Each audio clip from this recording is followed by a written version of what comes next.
Au commencement, il y avait le Logos, le Big Bang et le son originel Om.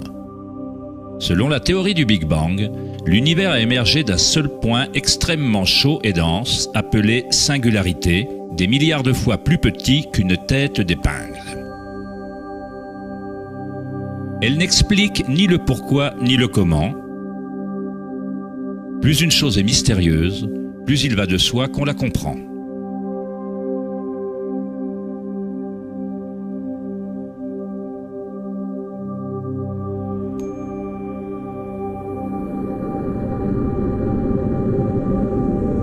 On croyait que la gravité finirait soit par ralentir l'expansion de l'univers, soit par le contracter dans un Big Crunch. Cependant, les images en provenance du télescope spatial Hubble démontrent qu'en fait, l'expansion de l'univers accélère et se poursuit de plus en plus vite en s'éloignant du Big Bang. D'une certaine façon, l'univers contient plus de masse que la physique ne l'avait prédit. À l'heure actuelle, les physiciens justifient la masse manquante par le fait que l'univers contient seulement 4% de matière atomique, ce qui est considéré comme matière normale. La matière noire représente 23% de l'univers et l'énergie noire en représente 73%, ce qui avant était considéré comme un espace vide. Cela ressemble à un système nerveux invisible qui traverse l'univers en reliant tout.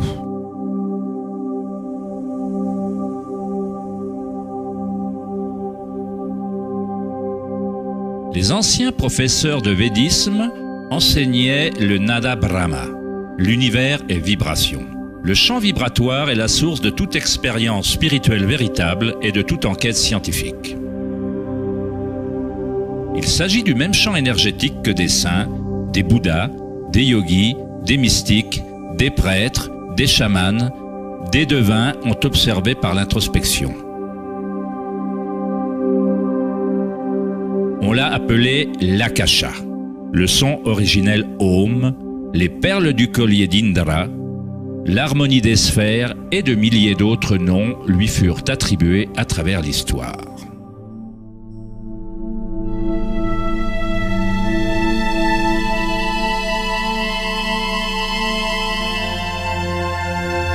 C'est la source commune de toutes les religions.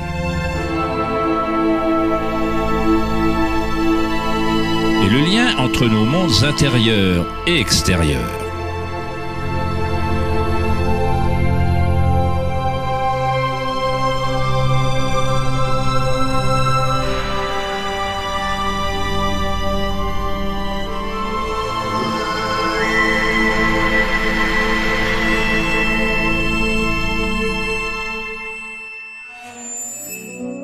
Une cosmologie similaire à la physique la plus avancée d'aujourd'hui est décrite dans le bouddhisme Mahayana au IIIe siècle. La métamorphose des perles du collier d'Indra sert à décrire un bien plus vieil enseignement du védisme qui illustre la manière dont l'univers a été tissé. Indra, le roi des dieux, a donné naissance au soleil et il déplace les eaux et les vents. Imagine une toile d'araignée s'étirant dans toutes les directions.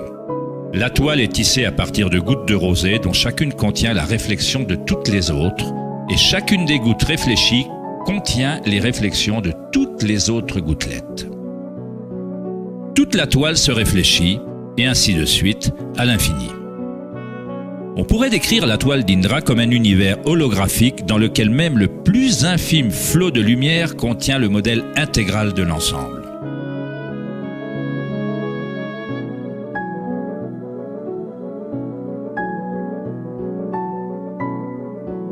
Le scientifique serbo-américain Nikola Tesla est parfois appelé l'homme qui a inventé le XXe siècle. Tesla découvrit le courant électrique alternatif et créa de nombreuses choses qui font désormais partie de la vie quotidienne. De par son intérêt dans les anciennes traditions védiques, Tesla était bien placé pour comprendre la science à travers un modèle à la fois oriental et occidental.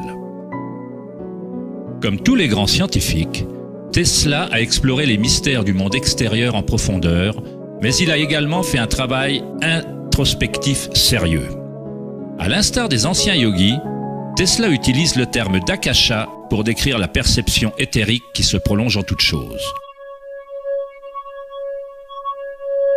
Tesla a étudié avec Swami Vivekananda, un yogi qui a introduit les anciens enseignements de l'Inde dans les pays occidentaux.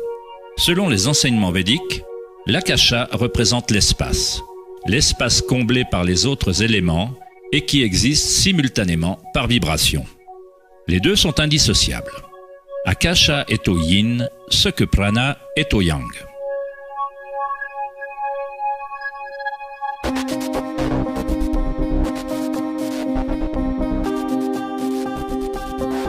La fractale est une idée moderne permettant de conceptualiser l'akasha ou la substance primaire. Il a fallu attendre les années 80 pour que la technologie informatique permette de visualiser et reproduire mathématiquement les modèles de la nature. Le terme fractal a été introduit par le mathématicien Benoît Mandelbrot, qui a étudié certaines équations simples qui, répétées, créent une quantité infinie de formes mathématiques ou géométriques variables dans un cadre limité. Une fractale est une forme géométrique brute, divisible, dont chaque partie représente approximativement une copie réduite du modèle complet, une propriété qu'on appelle autosimilarité.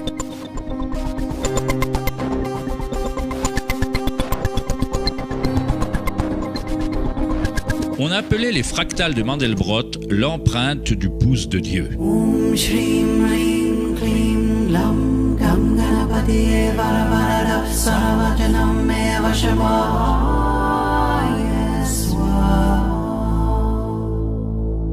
On perçoit une œuvre d'art créée par la nature elle-même.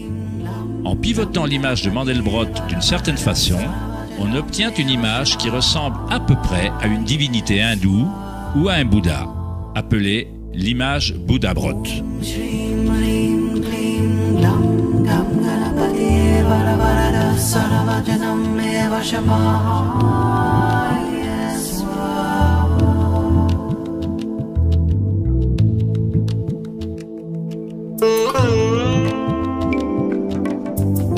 Dans certaines formes d'art et d'architectures anciens, on observe que les humains associèrent longtemps la beauté et le sacré au modèle fractal.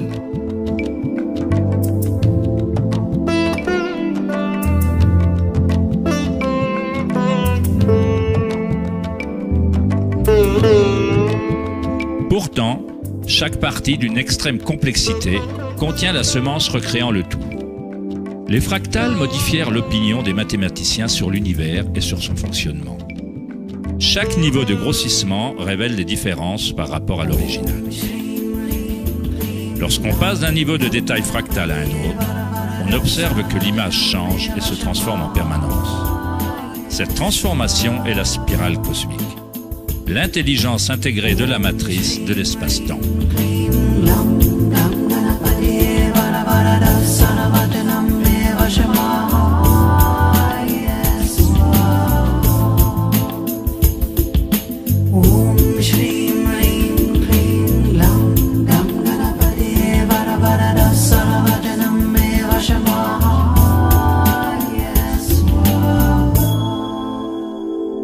Les fractales sont en elles-mêmes un chaos de bruit et d'ordre. Lorsque l'esprit reconnaît ou définit un modèle, il se concentre dessus comme sur une chose. On essaie de le trouver beau, mais pour garder le modèle à l'esprit, il faut repousser le reste de la fractale.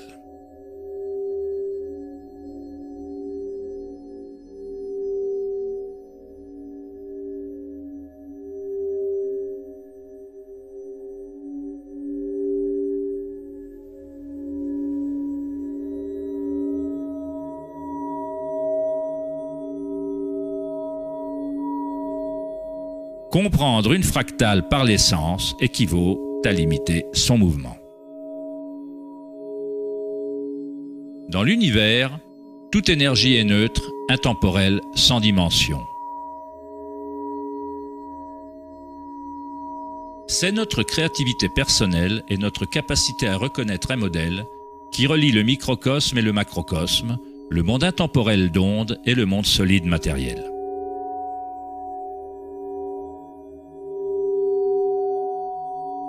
L'observation est un acte créatif qui passe par la limite inhérente à la pensée. On crée l'illusion de solidité, de choses, en leur collant une étiquette, en les nommant. Le philosophe Kierkegaard a dit « Me donner un nom, c'est m'annihiler ». En me donnant un nom, en me mettant une étiquette, vous annihilez toutes les autres choses que je pourrais être. On contraint la particule à être quelque chose en la définissant, en la nommant, mais en même temps, on la crée et on la définit pour qu'elle existe. Créer relève de notre nature la plus élevée. La création de choses mène à la notion de temps, ce qui crée l'illusion de solidité.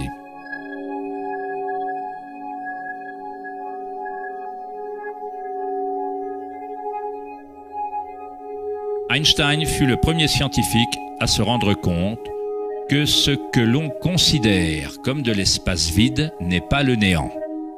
Il a des propriétés, une quantité presque inconcevable d'énergie intrinsèque à la nature de l'espace.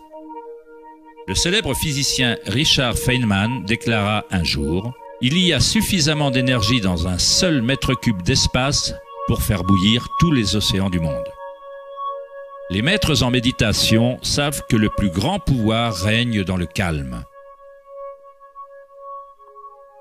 Le Bouddha donna pourtant un autre nom à la substance élémentaire.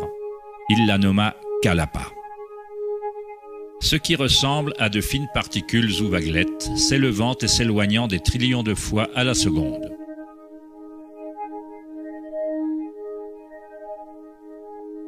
Dans ce sens, la réalité ressemble à une série de cadres sur le film d'un appareil photo holographique qui se déplace suffisamment vite pour créer une illusion de continuité. Quand la conscience est parfaitement calme, on comprend l'illusion car elle est créée par la conscience elle-même.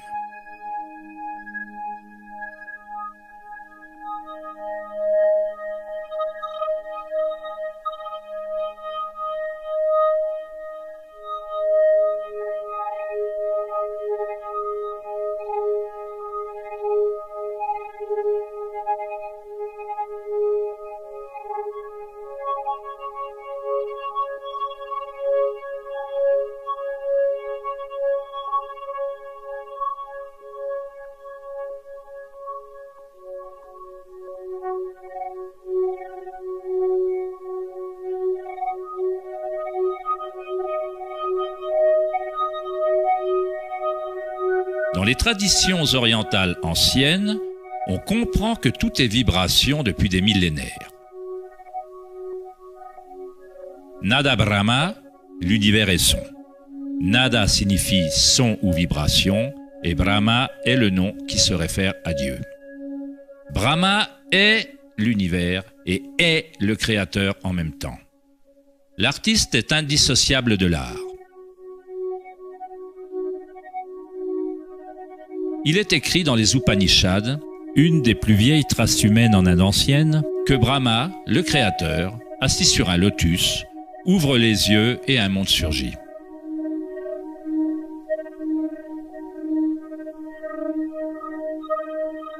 Brahma ferme les yeux et un monde s'éteint.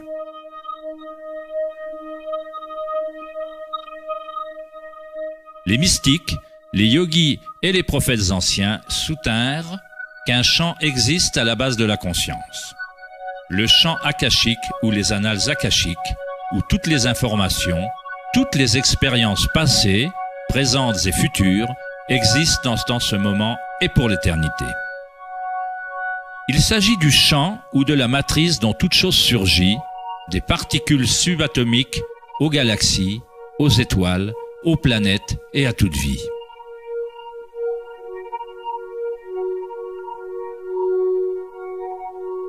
On ne perçoit jamais rien dans son entièreté, car tout est constitué de couches superposées de vibrations qui changent sans cesse, échangeant des informations avec Akasha. Un arbre puise dans le soleil, l'air, la pluie, la terre. Un monde d'énergie entre et sort de cette chose qu'on appelle un arbre. c'est quand l'esprit est au repos qu'on voit la réalité telle qu'elle est. Tous les aspects ensemble, l'arbre et le ciel et la terre, la pluie et les étoiles ne sont pas dissociés.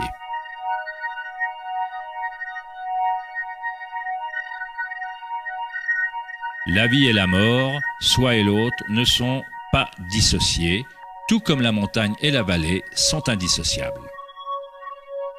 Dans les traditions des Indiens d'Amérique et autres traditions indigènes, il est dit que chaque chose a un esprit, ce qui revient à dire que tout est relié à la source vibratoire.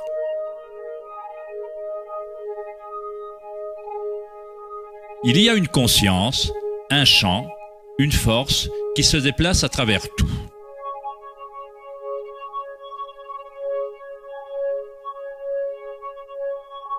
Ce champ ne se produit pas autour de vous, il se produit en vous et en tant que vous.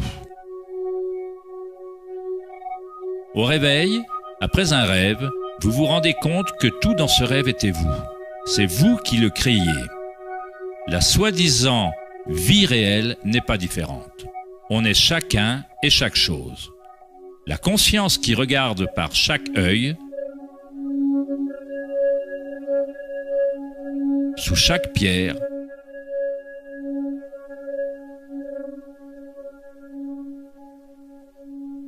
dans chaque particule.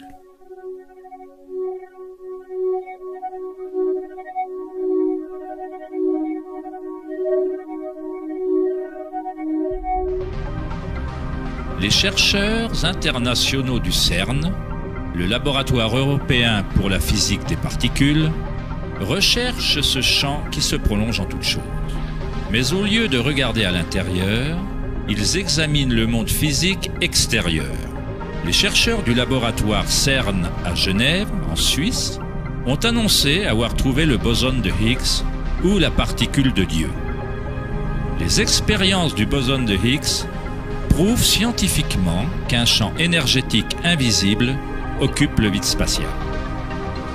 Le grand collisionneur d'hadrons du CERN consiste en un anneau d'environ 26 km de circonférence dans lequel deux faisceaux de particules sont accélérés dans des directions opposées pour ensuite converger et entrer en collision presque à la vitesse de la lumière.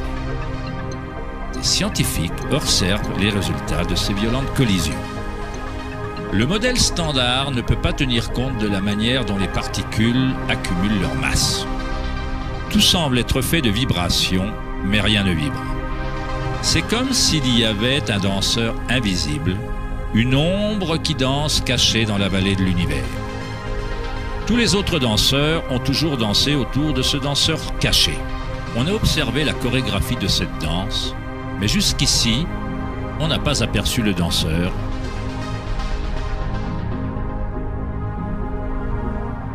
La soi-disant particule de Dieu, les propriétés de la base matérielle de l'univers, le cœur de la matière qui tiendrait compte de la masse et de l'énergie inexpliquée entraînant l'expansion de l'univers. Mais loin d'expliquer la nature de l'univers, la découverte du boson de Higgs ne présente qu'un mystère encore plus profond, révélant un univers encore plus mystérieux qu'on ne l'avait jamais imaginé. La science s'approche du seuil entre la conscience et la matière. L'œil avec lequel on regarde le champ originel et l'œil avec lequel le champ nous regarde est un seul et même œil.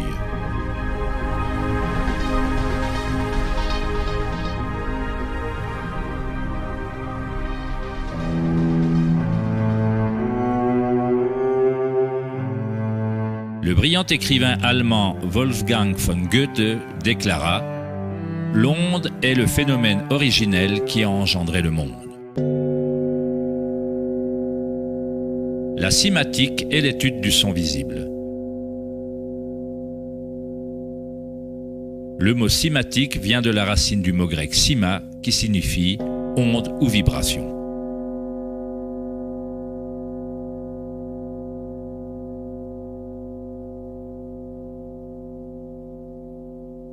Ernst Chladni, un musicien et physicien allemand du 8e siècle, fut un des premiers scientifiques occidentaux à étudier sérieusement le phénomène de l'onde. Chladni découvrit qu'en versant du sable sur des plaques de métal et en les faisant ensuite vibrer avec un archet de violon, le sable se regroupe en modèles. Différentes formes géométriques se dessinent selon la vibration produite. Chladni archiva un catalogue entier de ces formes qu'on désigne sous le nom des figures de Chladni. On peut trouver un grand nombre de ces modèles dans le monde naturel, comme les taches sur la tortue ou les modèles tachetés des léopards.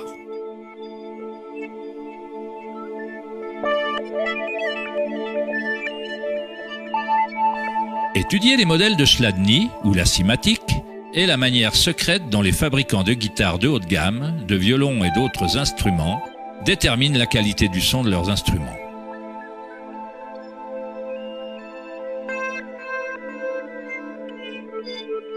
Dans les années 60, Hans Jenny a développé le travail de Chladni en utilisant des fluides variés et l'amplification électronique pour créer des fréquences sonores et les a surnommées cymatiques. Si on fait passer de simples ondes sinusoïdales à travers un plat rempli d'eau, on observe des modèles dans l'eau. Différents modèles d'ondulation apparaîtront selon la fréquence de l'onde. Plus la fréquence est élevée, plus le modèle est complexe. Ces formes peuvent être répétées, elles ne sont pas le fruit du hasard. Plus on observe, plus on commence à voir la façon dont les vibrations arrangent la matière en forme complexe à partir de simples ondes répétées. La vibration de l'eau ressemble au modèle d'un tournesol.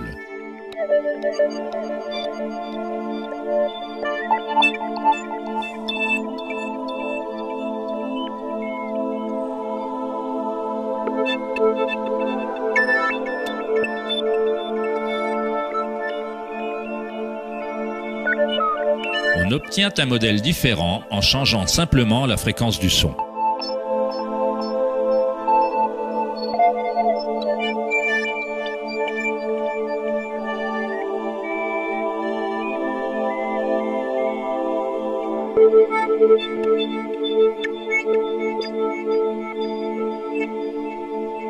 L'eau est une substance très mystérieuse.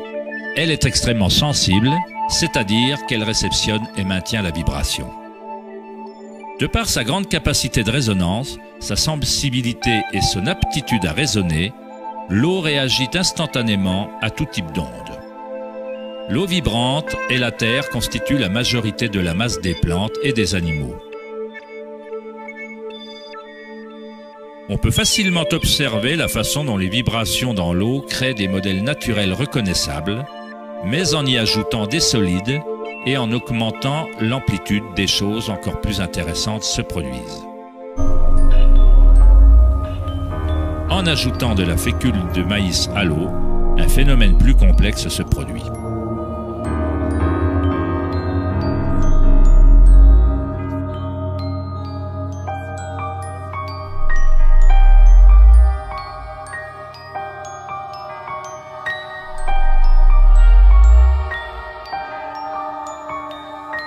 Il est possible qu'on puisse observer les principes mêmes de la vie, alors que les vibrations transforment la tache de fécule de maïs en ce qui ressemble à un organisme mouvant.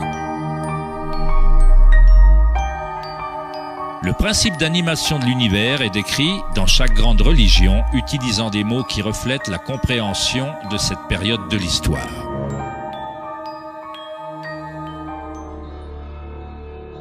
Dans la langue des Incas, le plus vaste empire de l'Amérique précolombienne, le mot se référant à l'être humain est Alpakamasca, ce qui signifie littéralement « terre animée ». Dans la Kabbale, ou le mysticisme juif, on parle du nom divin de Dieu.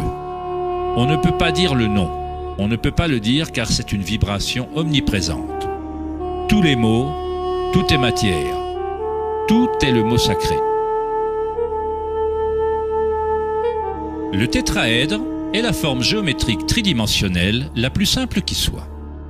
Il faut au moins 4 points pour qu'une chose soit une réalité physique.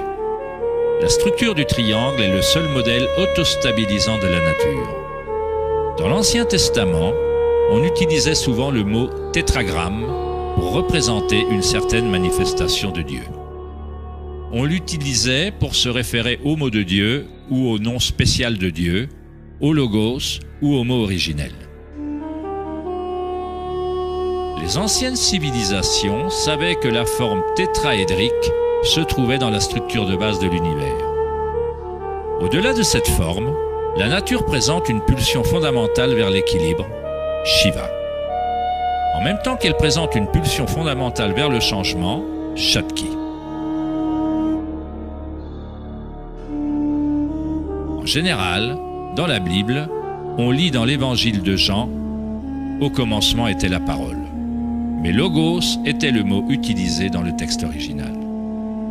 Le philosophe grec Héraclès, qui vécut approximativement 500 ans avant Jésus-Christ, fit référence au logos comme à quelque chose de fondamentalement inconnaissable. L'origine de toute répétition, de tout modèle et de toute forme. Les philosophes stoïques, suivant les enseignements d'Héraclès, identifièrent le terme au principe divin animé qui se propage dans l'univers. Dans le soufisme, le logos est partout et dans toute chose. C'est par cela que le non-évident devient évident.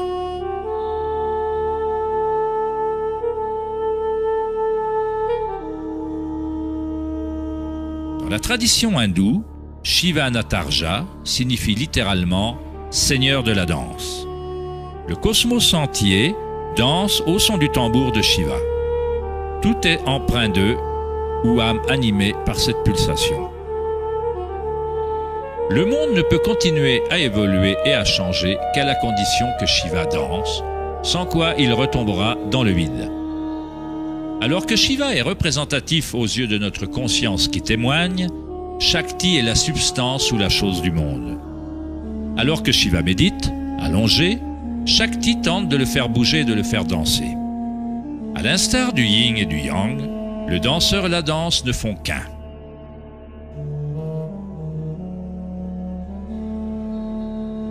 Le logos signifie aussi vérité non dissimulée.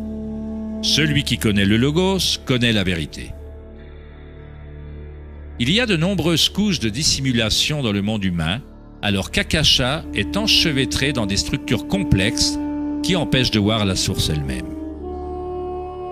Comme un jeu de cache-cache divin, on se cache depuis des millénaires en finissant par oublier le jeu complètement.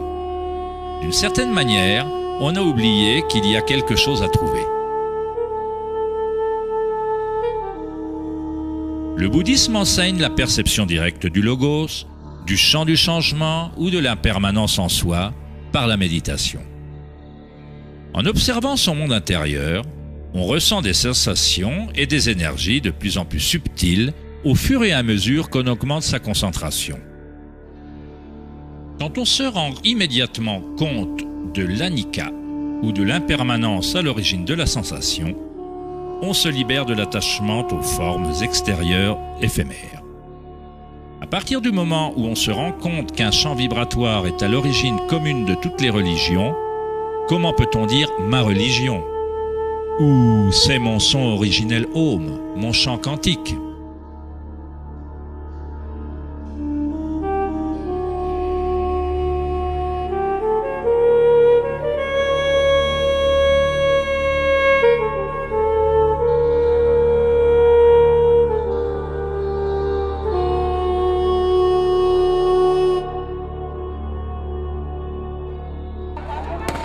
La vraie crise de notre monde n'est pas sociale, politique ou économique.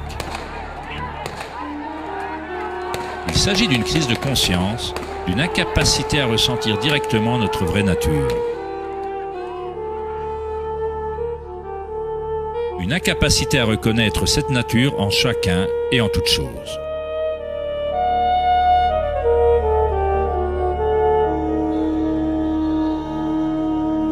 Dans la tradition bouddhiste, le bodhisattva désigne celui qui détient la nature éveillée de Bouddha. Un bodhisattva fait le vœu d'aider chaque être de l'univers à s'éveiller, à se rendre compte qu'il n'y a qu'une seule conscience. Pour éveiller son soi intérieur, il faut éveiller tous les êtres.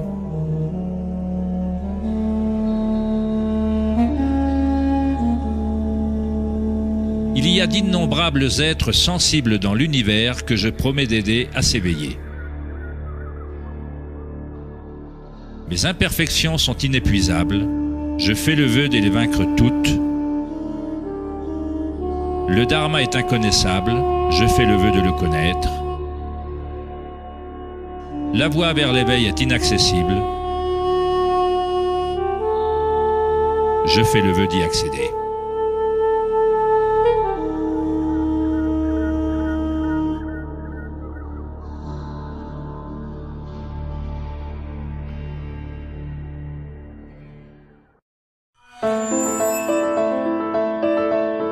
Le philosophe pythagoricien Platon laissa énigmatiquement entendre qu'il y avait une clé d'or unifiant tous les mystères de l'univers. Cette clé d'or retournera dans le temps et une fois de plus par l'exploration. La clé d'or est l'intelligence du Logos, l'origine du son originel Om. On pourrait dire qu'il s'agit de l'Esprit de Dieu. Vu que nos sens sont limités, on ne peut observer que la manifestation extérieure des mécaniques cachées de l'autosimilarité. L'origine de la symétrie divine est le plus grand mystère de notre existence.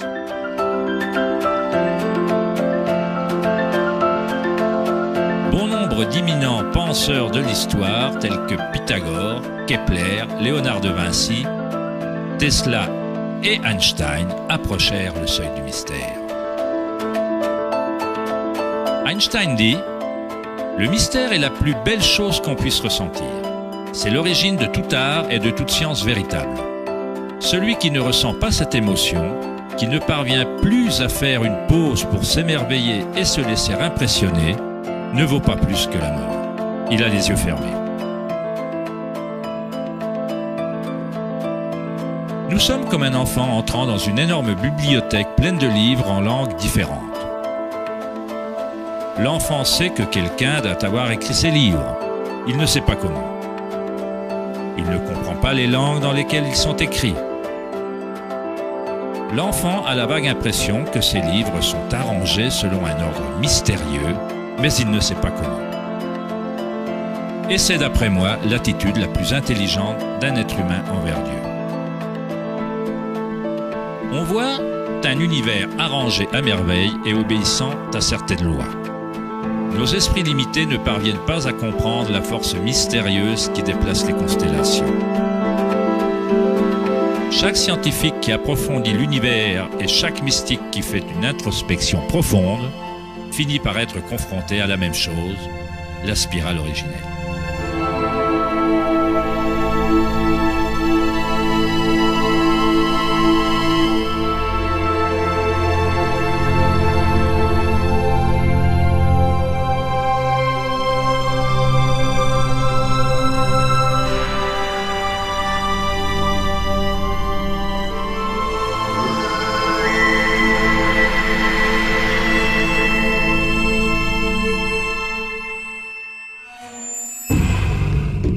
Un millénaire avant la création de l'ancien observatoire de Stonehenge, le symbole de la spirale prédominait sur Terre. On pouvait trouver des spirales anciennes dans toutes les parties du globe. On peut trouver des milliers de spirales anciennes similaires dans toute l'Europe, le Nouveau-Mexique nord-américain, l'Utah, l'Australie, la Chine, la Russie. Dans pratiquement chaque culture indigène sur Terre, les spirales anciennes symbolisent la croissance, le développement et l'énergie cosmique incarnée dans le soleil et dans les cieux. La forme de la spirale se miroite dans le macrocosme de l'immensité de l'univers même. Dans les traditions autochtones, la spirale était le symbole de l'origine énergétique, la mère originelle. Les spirales néolithiques de Newgrange, en Irlande, datent d'il y a 5000 ans.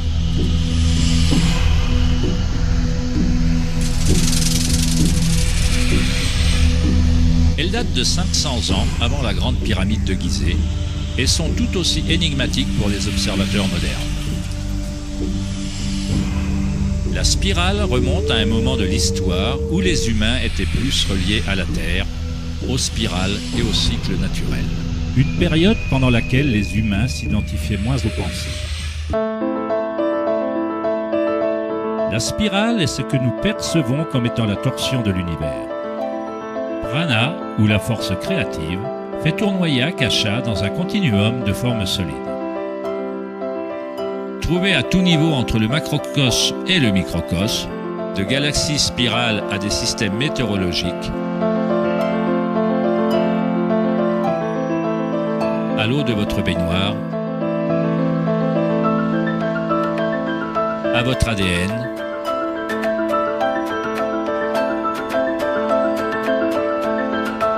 à l'expérience directe de votre propre énergie.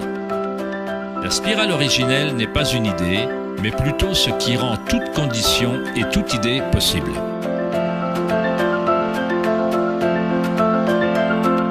On trouve des types variés de spirales et d'hélices dans le monde naturel. Des escargots, des coraux,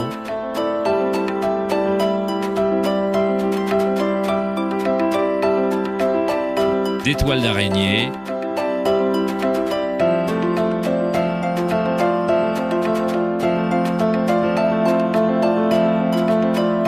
des fossiles,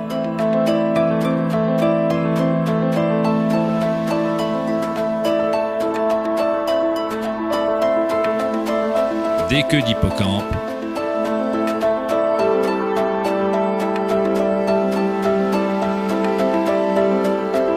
des coquillages. De nombreuses spirales présentes dans la nature peuvent être identifiées comme des spirales logarithmiques ou des spirales de croissance. Plus on s'éloigne du centre, plus les éléments de la section s'élargissent. Comme le collier de perles d'Indra, les spirales logarithmiques sont similaires à elles-mêmes ou holographiques, si bien que les caractéristiques de chaque élément se reflètent dans le tout. Dans l'ancienne Grèce, il y a 2400 ans, Platon considérait que la proportion géométrique continue était le lien cosmique le plus profond. Le nombre d'or, ou la proportion divine, est le plus grand secret de la nature. Le nombre d'or est la proportion telle que le rapport de A plus B est à A, ce que le rapport A est à B. Pour Platon, l'âme du monde s'unit dans une résonance harmonique. On peut observer un modèle pentagonal similaire à une étoile de mer ou à une tranche de gombo dans la trace que la trajectoire de la planète Vénus dessine dans le ciel nocturne sur une période de 8 ans.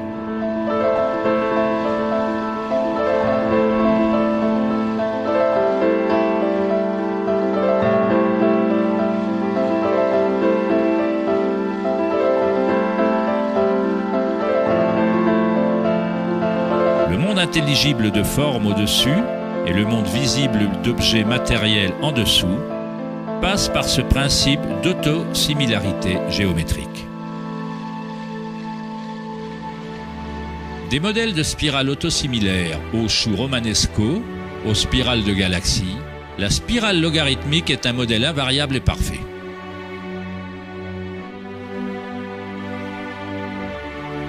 Notre propre Voie lactée a plusieurs bras spiraux qui sont des spirales logarithmiques inclinées à plus ou moins 12 degrés.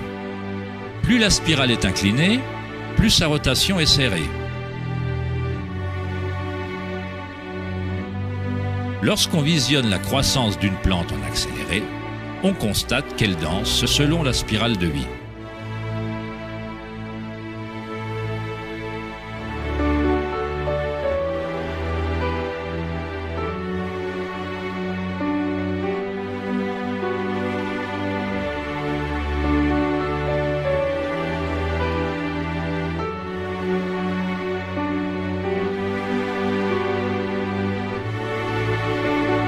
Une spirale d'or est une spirale logarithmique qui a un facteur de croissance équivalent au nombre d'or.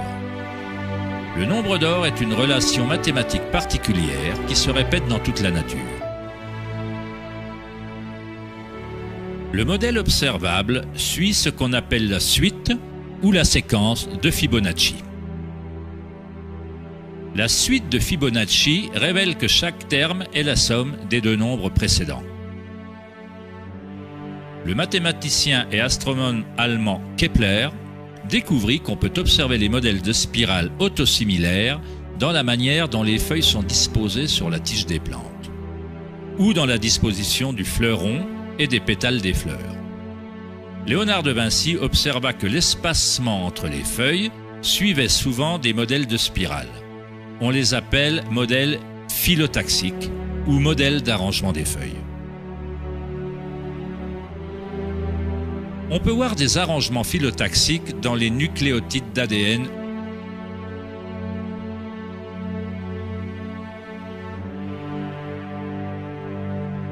auto-organisés et dans tout, des arbres généalogiques de lapins reproductifs aux pommes de pin, aux cactus, aux flocons de neige, en passant par de simples organismes tels que les diatomées. La diatomée est un des types de phytoplancton les plus courants. De simples organismes monocellulaires nourrissant d'innombrables espèces dans la chaîne alimentaire.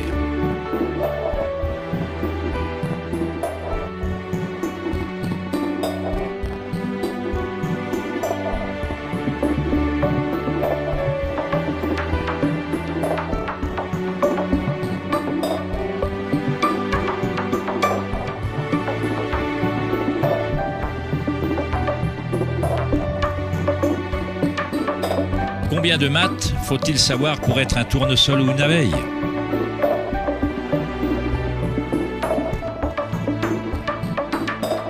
La nature ne consulte pas le département de physique pour faire pousser des brocolis. La structuration se produit automatiquement. Dans le domaine de la nanotechnologie, les scientifiques utilisent le terme auto-assemblage pour décrire la façon dont les complexes se développent sur le modèle de la phase hexagonale initiale de la formation de l'ADN. En nanotechnologie, des nanotubes de carbone se composent d'un arrangement similaire de matériel. La nature répète ce type de géométrie sans aucun effort, automatiquement, sans calculatrice. La nature est précise, extrêmement efficace.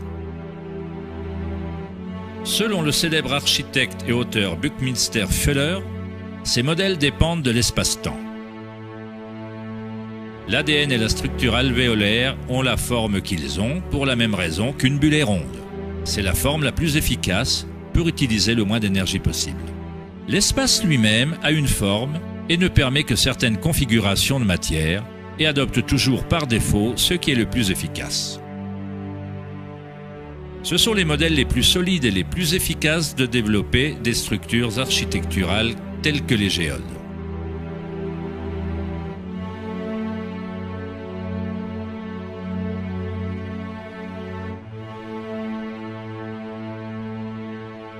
Les modèles de spirales logarithmiques exposent les plantes de façon maximale pour leur pollinisation par les insectes, pour le soleil et la pluie, et leur permettent d'acheminer de l'eau vers leurs racines avec efficacité.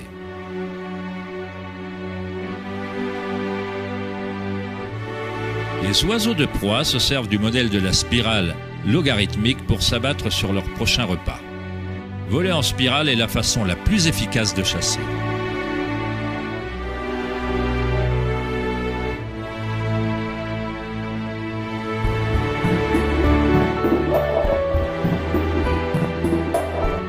La capacité de matérialiser la spirale de vie d'Akasha, d'encens, est liée à la capacité de percevoir la beauté et la symétrie dans la nature. Le poète William Blake écrivit « L'univers végétatif s'ouvre comme une fleur provenant du centre terrestre où se trouve l'éternité.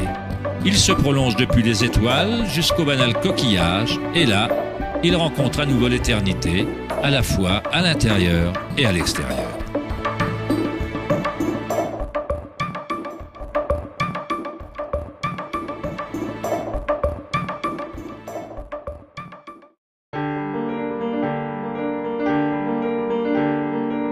L'étude des modèles de la nature n'est pas une science très courante en Occident, mais en Chine ancienne, elle était connue sous le nom de Li. Li reflète l'ordre dynamique et le modèle de la nature.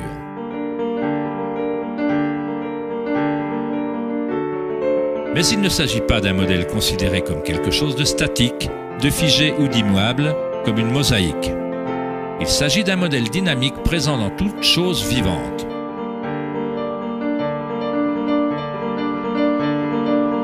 Les nervures des feuilles, les taches de la tortue et les veines des rochers expriment tout le langage et l'art secret de la nature. Le labyrinthe est l'un des nombreux modèles de Li. On le trouve dans les structures coralliennes, les champignons comme les morilles, les choux et le cerveau humain.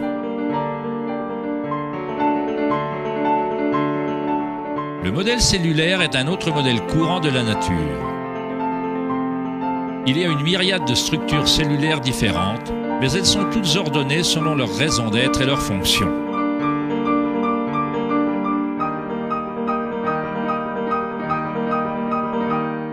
On peut aisément se laisser hypnotiser par le jeu incessant de formes.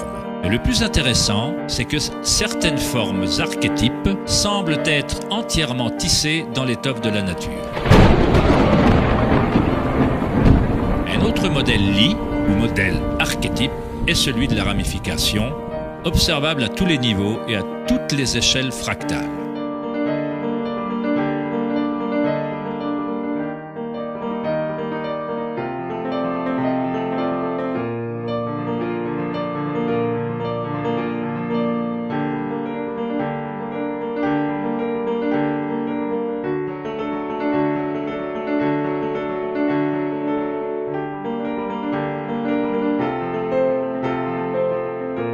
Prenez par exemple l'incroyable image de la simulation produite par un superordinateur appelée simulation du millénaire, montrant la distribution de la matière noire dans l'univers local.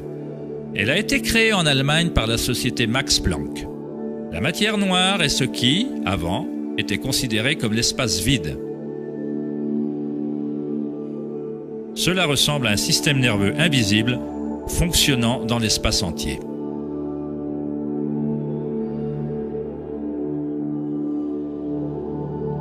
L'univers ressemble littéralement à un cerveau géant. Il pense constamment à utiliser un type d'énergie noire ou cachée, que la science commence seulement à comprendre. Une énergie inconcevable traverse cet immense réseau, fournissant l'élan nécessaire à l'expansion et à la croissance de l'univers.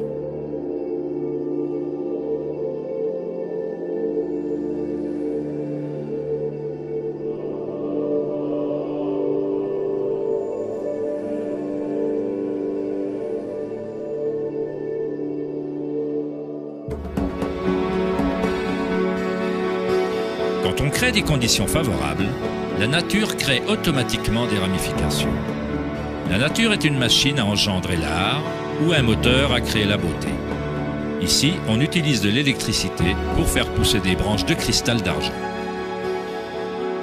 Le métrage en accéléré montre leur croissance sur plusieurs heures. Des cristaux se forment sur la cathode en aluminium alors que des ions sont électrodéposés par une solution de nitrate d'argent. La formation s'organise d'elle-même. On assiste à la naissance d'une œuvre d'art engendrée par la nature elle-même. Johann Wolfgang von Goethe déclara « La beauté est une manifestation de lois naturelles secrètes qui, autrement, nous auraient été cachées à jamais. » Dans ce sens, tout dans la nature est vivant, s'auto-organisant. En utilisant un voltage plus élevé, la ramification fractale devient encore plus évidente. Ceci se produit en temps réel.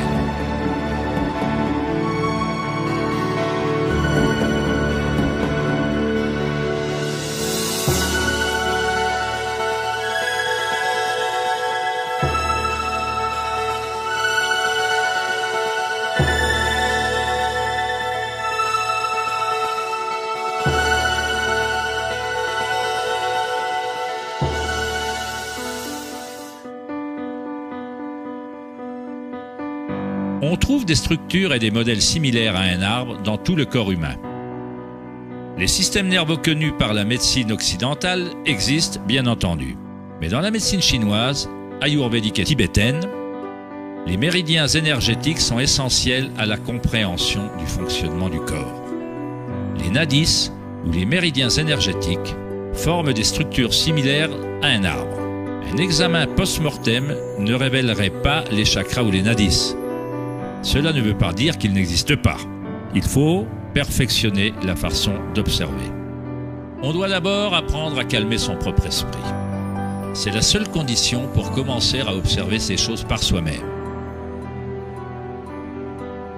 En électricité, moins il y a de résistance dans un fil, plus il est conducteur d'énergie.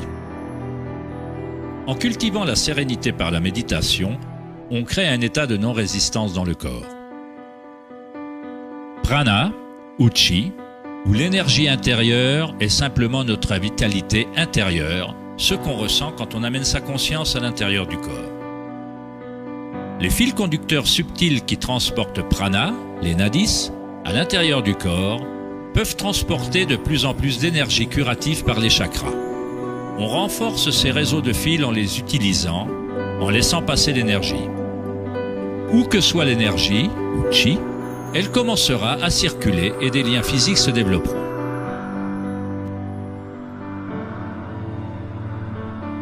Dans le cerveau et le système nerveux, les modèles de réseaux physiques se forment par la répétition. En portant continuellement son attention à l'intérieur et en diminuant la résistance aux sensations expérimentées, on augmente sa capacité énergétique.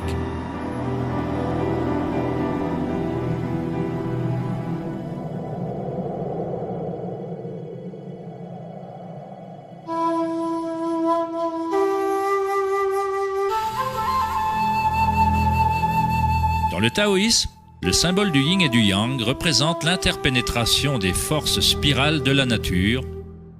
Le yin et le yang ne sont pas deux et ne sont pas un. L'ancien concept du hara est représenté par le yin et le yang, ou la spirale tourbillonnante. C'est le centre de la puissance situé dans le ventre, en dessous du nombril. Hara signifie littéralement mer ou océan énergétique. En Chine, le hara est appelé le diantian inférieur. Dans de nombreuses formes d'arts martiaux asiatiques, on considère que le guerrier possédant un puissant hara est imbattable. Dans la tradition samouraï, harakiri, ou seppuku, représentait une forme de suicide. Cela signifie empaler son propre hara de manière à déconnecter le chi ou le canal énergétique.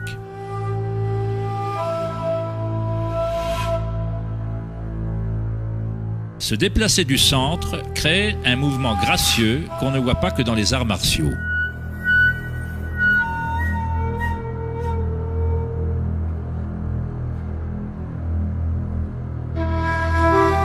Mais également chez les bons golfeurs et les danseuses du ventre.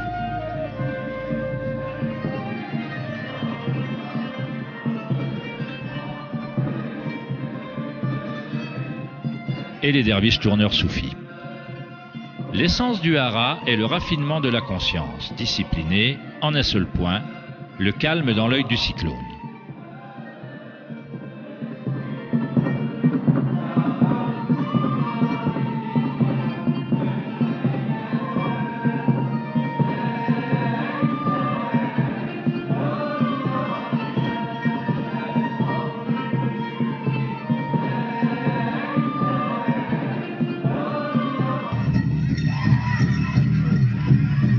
C'est l'intuition reliée à une source énergétique.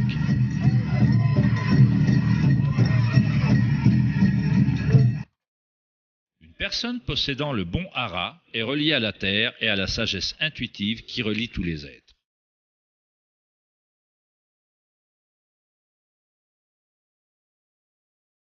Penser avec son ventre, hara del Gandanasai, c'est puiser dans sa sagesse intérieure.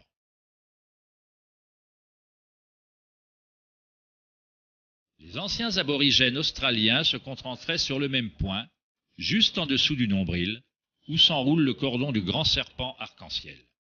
Encore une représentation de l'énergie évolutionnaire de la race humaine.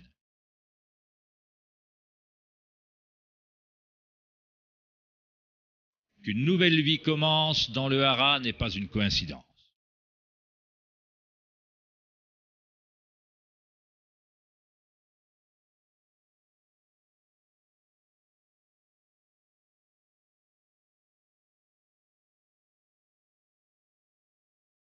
Le système nerveux entérique, parfois appelé cerveau viscéral, peut maintenir un réseau complexe de connexions identiques au cerveau dans la tête, avec ses propres neurones neurotransmetteurs. Il est autonome, c'est-à-dire qu'il a sa propre intelligence. Le cerveau viscéral est pour ainsi dire une version fractale du cerveau, ou peut-être le cerveau est-il une version fractale du cerveau viscéral. Un ours en bonne santé possède un hara fort. Quand un ours sait où chercher des plantes, il suit le mouvement de chi avec ses sens, centrés dans le hara ou le ventre. Il s'agit du lien de l'ours avec l'endroit idéal, l'endroit qui, dans les traditions indiennes, est la source de toute connaissance avec la spirale de vie.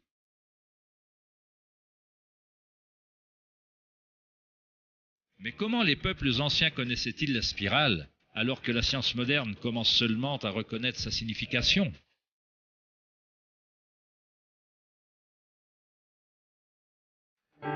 Demandez aux abeilles, car elles n'ont pas oublié comment aimer. Les abeilles ont un lien particulier avec la source par leur contribution au système symbiotique, en aidant la beauté et la diversité à se propager. Elles relient le macrocosme et le microcosme. Un cœur relie le tout, l'esprit de la ruche, si vous voulez. Tel un cerveau ouvert, la ruche envoie ses rêves dans le monde afin qu'ils se manifestent.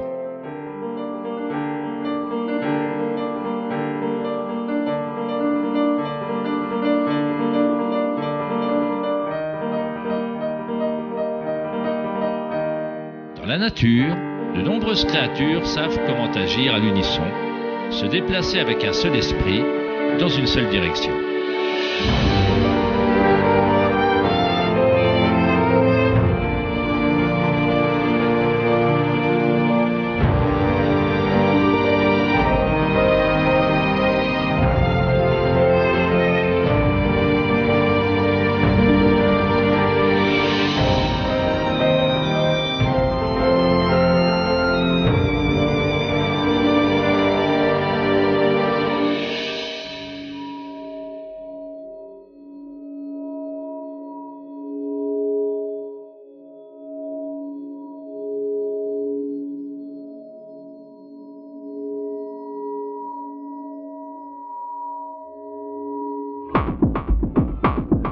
Mais les autres espèces autour d'elle n'en bénéficient pas toutes. Par exemple, la locuste dévore tout sur son passage. Une locuste n'a pas d'autre choix que de se comporter comme une locuste. Elle ne produira jamais de miel et ne pollinisera jamais les plantes comme le fait la bière. Le comportement de la locuste est rigide, mais l'humain est unique dans ce sens qu'il peut se comporter comme une abeille ou comme une locuste. On est libre de changer et de manipuler les modèles d'interaction avec le monde. On peut exister en symbiose ou en tant que parasite.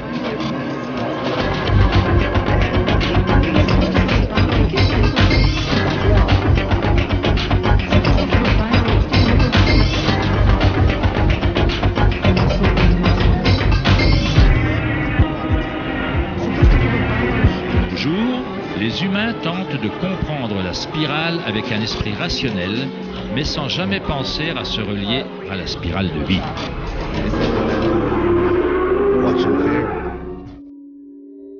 On a toujours été reliés.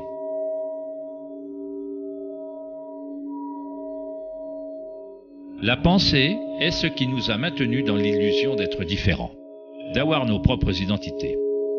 La pensée crée la différence. L'expérience de la limitation. Plus on se conforme à la pensée, plus on se déconnecte de la source.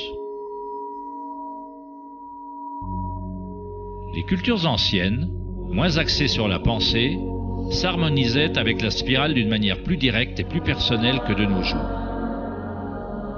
Dans l'Inde ancienne, Kundalini représente l'énergie intérieure remontant l'épine dorsale selon le modèle du serpent ou de l'hélice. En Inde, dans les traditions anciennes du yoga, les mondes intérieurs des gens étaient comparables, à cette époque, à ceux des cultures se concentrant sur le hara. Équilibrer la force de la spirale avec le calme de sa conscience comme témoin, c'est s'aligner avec son plein potentiel évolutionnaire. S'épanouir en un être qui était prédestiné à devenir l'être unique à multiples facettes. Ida, le canal féminin ou lunaire, est relié à l'hémisphère droit du cerveau, et Pingala, le canal masculin ou solaire, est relié à l'hémisphère gauche du cerveau. Quand ces deux canaux s'équilibrent, l'énergie remonte un troisième canal, Shushuma, le long du centre de l'épine dorsale, stimulant les chakras et libérant le plein potentiel évolutionnaire. Chakra, dérivé d'un ancien mot sanskrit, signifie roue énergétique. Kundalini n'est rien moins que la spirale originelle qui fait danser la vie humaine dans l'existence. Il s'agit d'un ordre différent d'énergie que celui qu'on comprend normalement, comme une passerelle entre la matière brute et les énergies les plus subtiles. La passerelle, c'est vous. Kundalini n'est pas une énergie qu'on impose par la volonté, les efforts ou les frictions. C'est comme faire pousser une fleur. Tout ce qu'on peut faire, en bon jardinier, c'est préparer le sol et rendre les conditions propices et laisser la nature prendre son cours. Si on impose à une fleur de s'ouvrir prématurément, on la détruit. Elle pousse avec sa propre intelligence, avec ses propres instructions préorganisées. L'esprit égotique, arrêté sur le monde extérieur, est ce qui empêche d'expérimenter sa vraie nature vibratoire intérieure. Quand la conscience se tourne vers l'intérieur, elle s'assimile aux rayons du soleil et au lotus qui commence à pousser.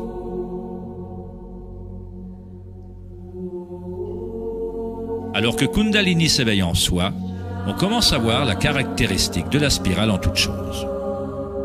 Dans tous les modèles à l'intérieur et à l'extérieur, la spirale est le lien entre les mondes intérieur et extérieur.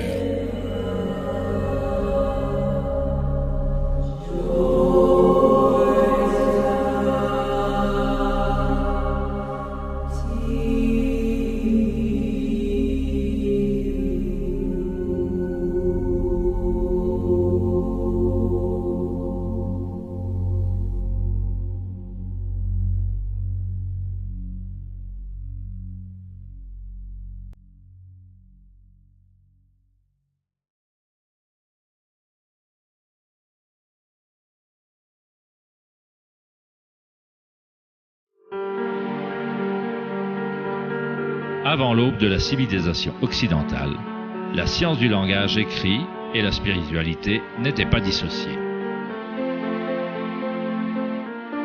Dans les enseignements des grandes traditions anciennes, la recherche extérieure de la connaissance et de la certitude s'équilibrait par un sentiment intérieur impermanent et intuitif qui comprenait la spirale du changement.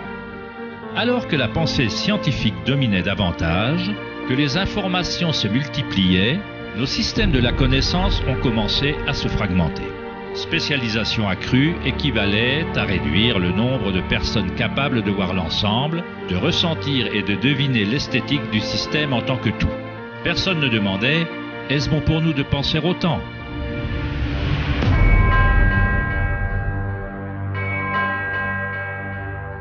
La connaissance ancienne est ici, elle nous entoure, cachée à la vue de tous, mais on est trop absorbé par nos pensées pour la reconnaître.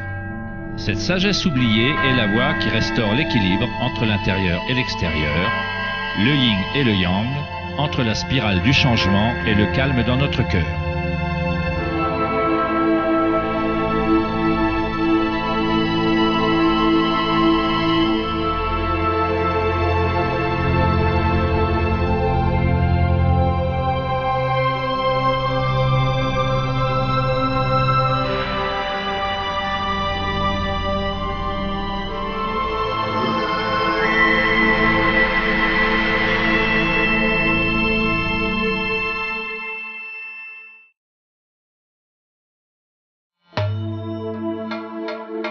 légende grecque, Asclépios était le fils d'Apollo et le dieu de la médecine.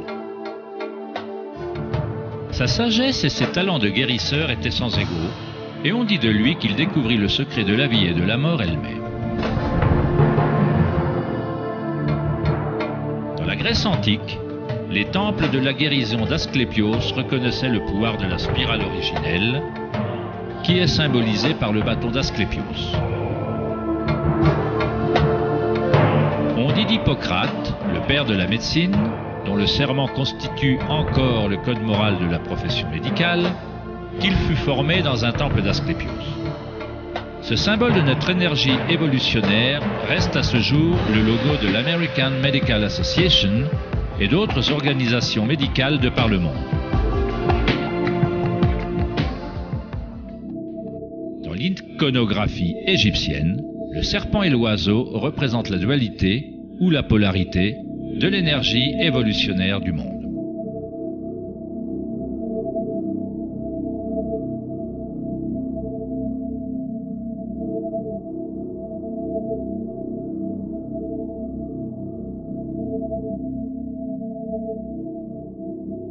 L'oiseau est la direction ascendante, le courant ascendant orienté vers le soleil ou la conscience éveillée en un seul point, le vide d'Akasha.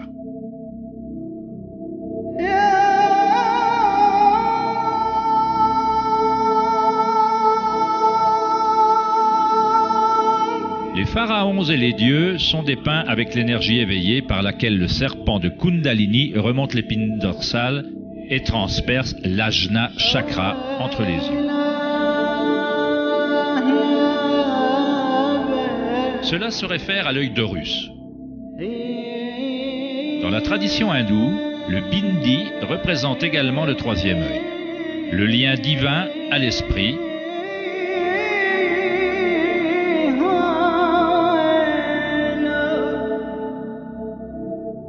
Le masque du roi Toutankhamon est un exemple classique de la présence des motifs du serpent et de l'oiseau.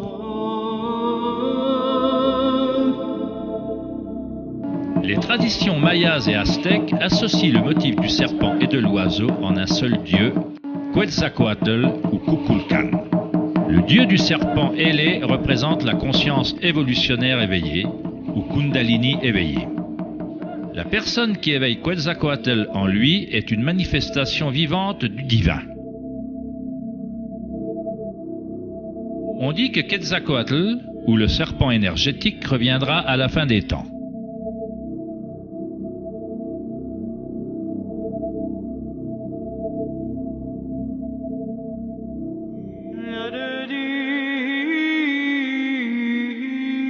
On trouve également les symboles du serpent et de l'oiseau dans le christianisme. Il se peut que leur véritable sens soit plus codé, mais ils signifient la même chose que dans d'autres traditions anciennes. Dans le christianisme, l'oiseau et la colombe, qu'on voit souvent au-dessus de la tête du Christ, représentent le Saint-Esprit, or Kundalini Shakti s'élevant au 6e chakra et au-delà. Les mystiques chrétiens appelaient Kundalini autrement, le Saint-Esprit. Il est dit dans Jean 3, 14, « Et de même que Moïse éleva le serpent dans le désert, de même faut-il que le Fils de l'homme soit élevé. » Jésus et Moïse ont éveillé leur énergie de Kundalini, amenant leur conscience éveillée vers les forces reptiliennes inconscientes qui incitent aux désirs humains. Il est dit que Jésus passa 40 jours et 40 nuits dans le désert sous la tentation de Satan.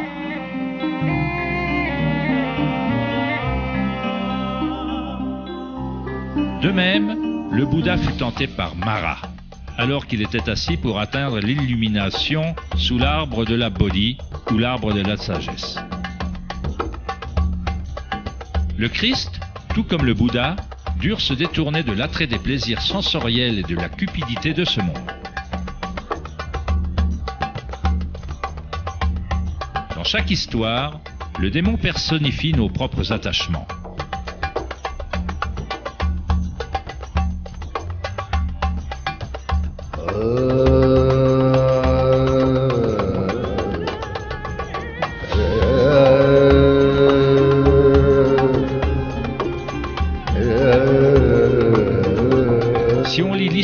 Adam et Ève à la lumière des traditions védiques et égyptiennes, on constate que le serpent gardant l'arbre de vie est Kundalini.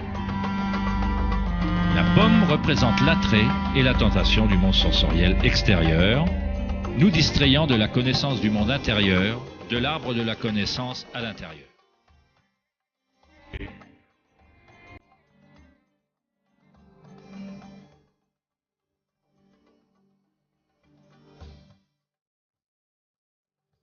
L'arbre est simplement le réseau de nadis, ou les méridiens énergétiques en nous-mêmes, qui forment littéralement des structures en forme d'arbre à travers le corps. Dans la recherche égoïque de la gratification extérieure, on se déconnecte soi-même de la connaissance du monde intérieur, du lien à Akasha et de la source de la sagesse.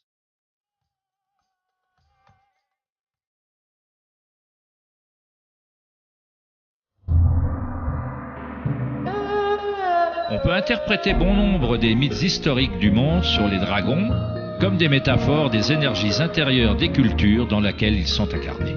En Chine, le dragon est toujours un symbole sacré représentant le bonheur. Comme les pharaons égyptiens, les empereurs chinois anciens qui avaient éveillé leurs énergies évolutionnaires étaient représentés par des serpents ailés ou des dragons. Le totem royal de l'empereur de Jade, ou l'empereur céleste, montre un équilibre similaire à Ida et à Pingala. Le yin et le yang du taoïsme, qui éveille le centre pinéal, ou ce qu'on appelle le dantian supérieur dans le taoïsme.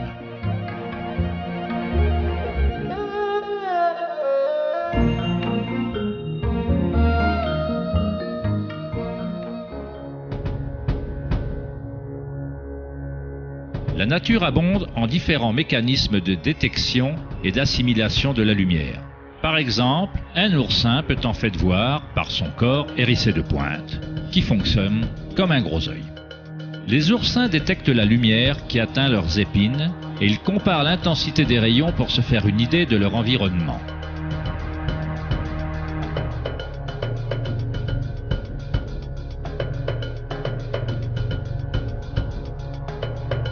Les iguanes verts et autres reptiles ont un œil pariétal ou une glande pinéale sur le sommet de la tête qu'ils utilisent pour détecter les prédateurs au-dessus d'eux.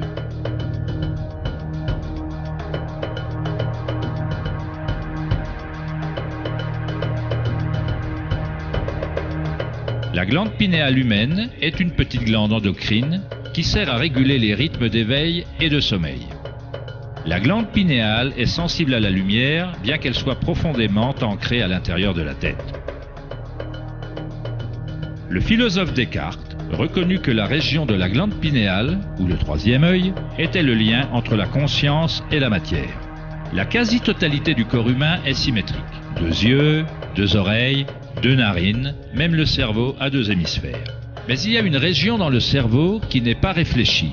C'est la région de la glande pinéale et de la périphérie du centre énergétique. Physiquement, la glande pinéale forme naturellement des molécules uniques comme la DMT. La DMT se forme également de façon naturelle au moment de la naissance et de la mort, faisant littéralement office de passerelle entre le monde des vivants et celui des morts. La DMT se produit de façon naturelle en état de profonde méditation et de samadhi ou par des substances entéogènes. Par exemple, en Amérique du Sud, on utilise l'ayahuasca dans les traditions chamaniques pour lever le voile entre les mondes intérieurs et extérieurs. Le mot même de pinéal a la même racine que la pomme de pin, car la glande pinéale présente un modèle de phyllotaxie spirale similaire. Ce modèle, également connu sous le nom de modèle de fleur de vie, est fréquent dans les œuvres d'art anciennes dépeignant des êtres illuminés ou éveillés. Dans les œuvres d'art sacrées, la pomme de pin représente le troisième œil éveillé. Une conscience qui dirige le flot d'énergie évolutionnaire en un seul point. La pomme de pin représente l'épanouissement des chakras majeurs qui s'activent quand Sushumna atteint et dépasse chakra Ajna. Dans la mythologie grecque, les adorateurs de Dionysos portaient un thyrse, ou un bâton géant orné de vignes et surmonté d'une pomme de pin, représentant à nouveau l'énergie de Dionysio, ou Kundalini Shakti, alors qu'elle remonte l'épine dorsale vers le corps pinéal au 6e chakra.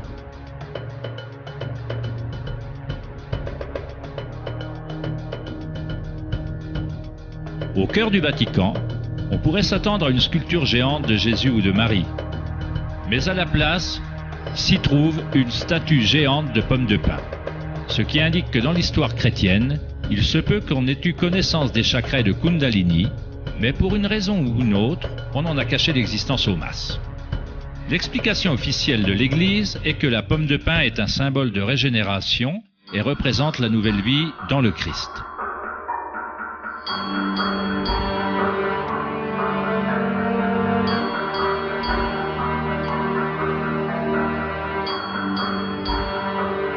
Le philosophe et mystique du IIIe siècle, Maître Eckhart, déclara « L'œil par lequel je vois Dieu est le même œil par lequel Dieu me voit. »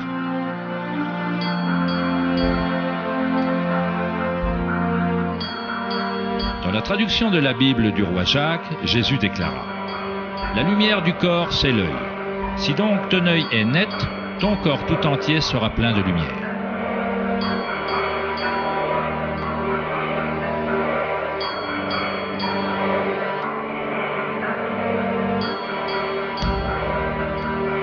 Le Bouddha déclara « Le corps est un œil. » Dans un état de samadhi, on est à la fois le soi et la conscience. Nous sommes l'univers conscient de lui-même.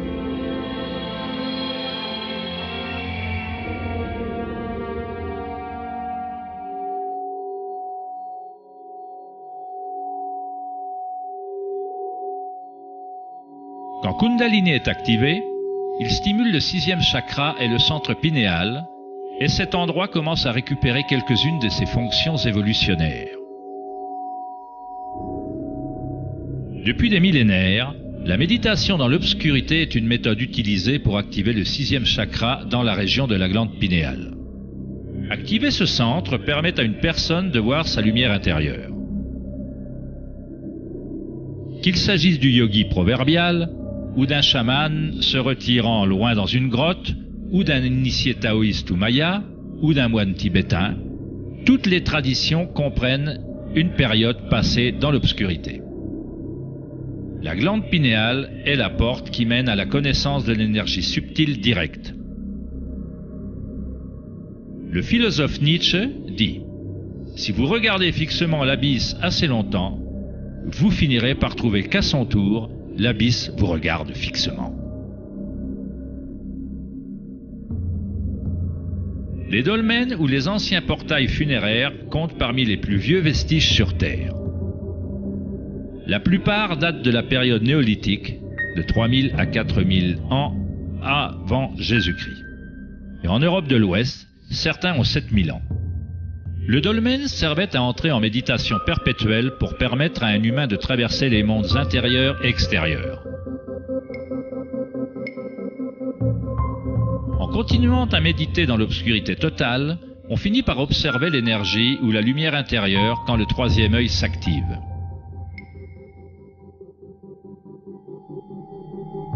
Les rythmes circadiens gouvernés par le soleil et les canaux lunaires ne contrôlent plus les fonctions du corps et de nouveaux rythmes s'installent.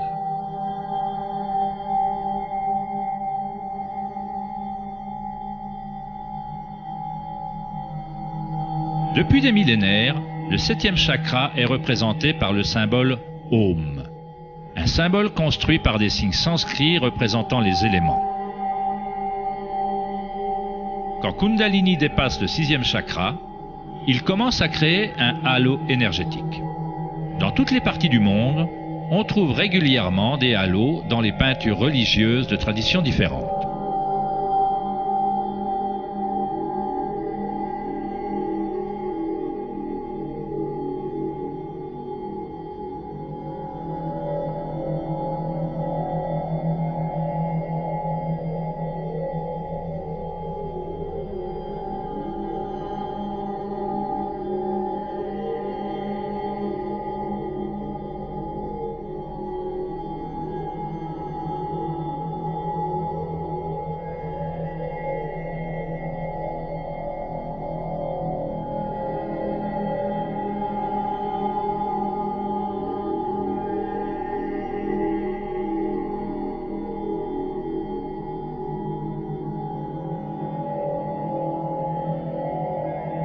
Le halo, ou la représentation d'une signature énergétique autour d'un être éveillé, est fréquent dans pratiquement toutes les religions du monde.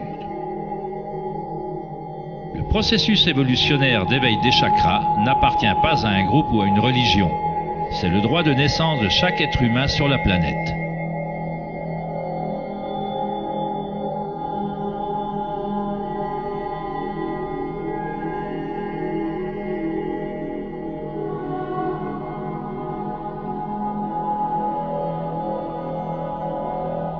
La couronne chakra est le lien au divin, ce qui dépasse la dualité, au-delà du nom et de la forme.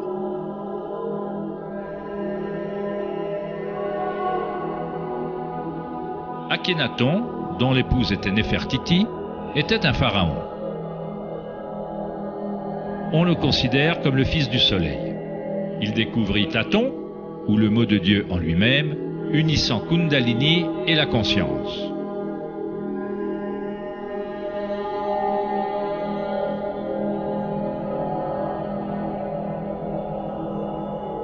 Dans l'iconographie égyptienne, la conscience éveillée est une fois de plus représentée par le disque solaire observé au-dessus des têtes de dieux ou d'êtres éveillés.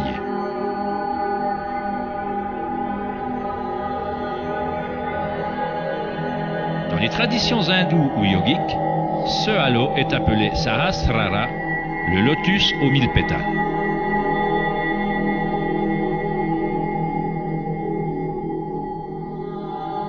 Le Bouddha est associé au symbole du lotus.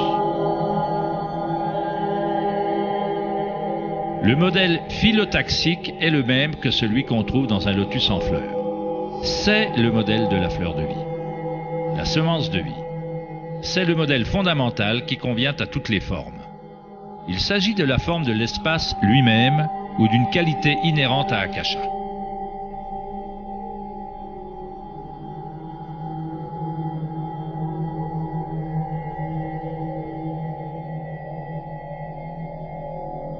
À un moment donné de l'histoire, le symbole de la fleur de vie prévalait sur la terre entière.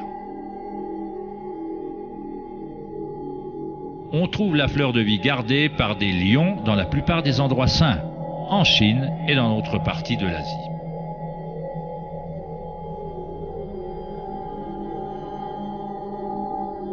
Les 64 hexagrammes du Yiking entourent souvent le symbole du yin et du yang, ce qui est une autre façon de représenter la fleur de vie.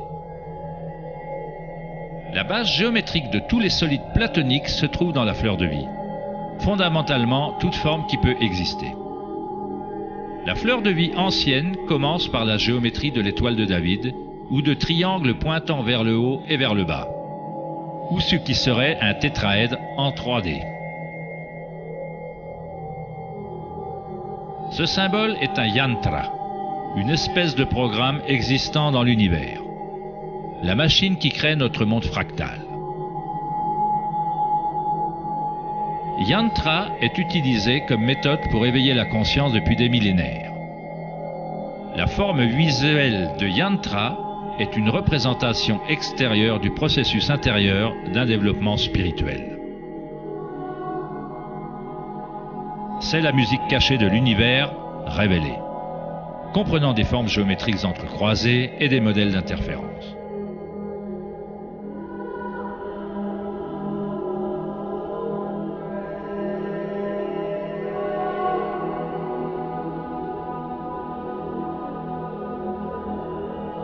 Chaque chakra est un lotus, un yantra, un centre psychophysiologique par lequel on peut ressentir le monde.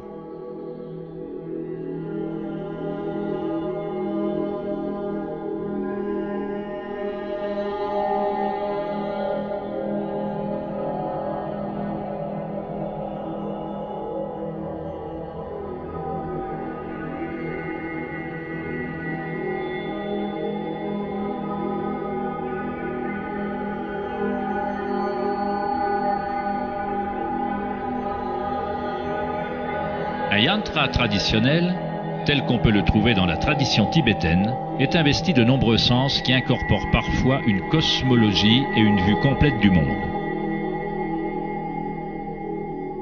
Le yantra est un modèle en constante évolution qui fonctionne par le pouvoir répétitif ou itératif d'un cycle. Le pouvoir du yantra a pratiquement disparu dans le monde contemporain parce qu'on ne recherche que la forme extérieure et qu'on ne relie pas intentionnellement nos énergies intérieures.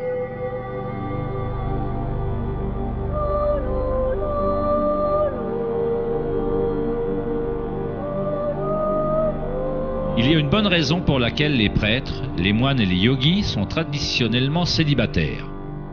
De nos jours, peu d'entre eux savent pourquoi ils pratiquent le célibat, parce que le véritable motif s'est perdu. Si l'énergie est tout simplement investie pour produire plus de sperme et d'ovules, comme cela peut être le cas, alors il n'en reste plus autant pour élever Kundalini qui active les chakras majeurs. Kundalini est l'énergie de vie qui est également l'énergie sexuelle.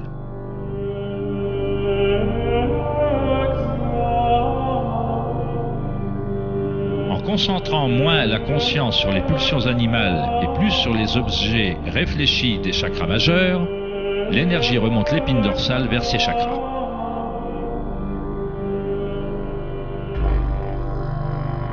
De nombreuses pratiques tantriques enseignent la manière de maîtriser l'énergie sexuelle pour acquérir des niveaux spirituels plus élevés.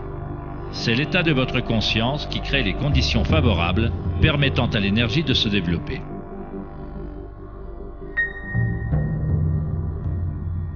Il ne faut pas longtemps pour accéder à l'état de conscience. Comme le dit Eckhart Tolle, la conscience et la présence se passent toujours dans le présent. C'est en essayant de faire bouger les choses qu'on crée une résistance à ce qui est. Ôter toute résistance contribue au développement de l'énergie évolutionnaire. Selon la tradition yogique ancienne, les postures de yoga servaient à préparer le corps à méditer. Le Hatha Yoga n'a jamais eu pour but de ne proposer qu'une série d'exercices, mais de relier les mondes intérieurs et extérieurs de l'individu. Le mot sanskrit Hatha signifie soleil, A et lune, Ta. Dans le Yoga Sutra de Patanjali, l'objectif des 8 membres est semblable, à l'origine, à celui du noble chemin octuple des préceptes bouddhistes. Se libérer de la souffrance. Quand les polarités du monde duel s'équilibrent, un troisième élément se crée. On trouve la clé d'or mystérieuse qui libère les forces évolutionnaires de la nature. Cette synthèse des canaux solaires et lunaires constitue notre énergie évolutionnaire.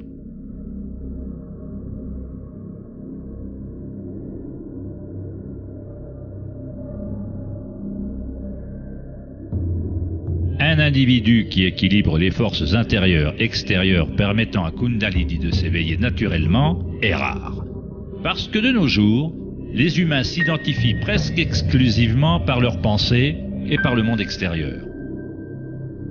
Pour ceux qui ne s'identifient que par l'illusion, Kundalini restera toujours une métaphore, une idée, plutôt qu'une expérience directe de l'énergie et de la conscience personnelle.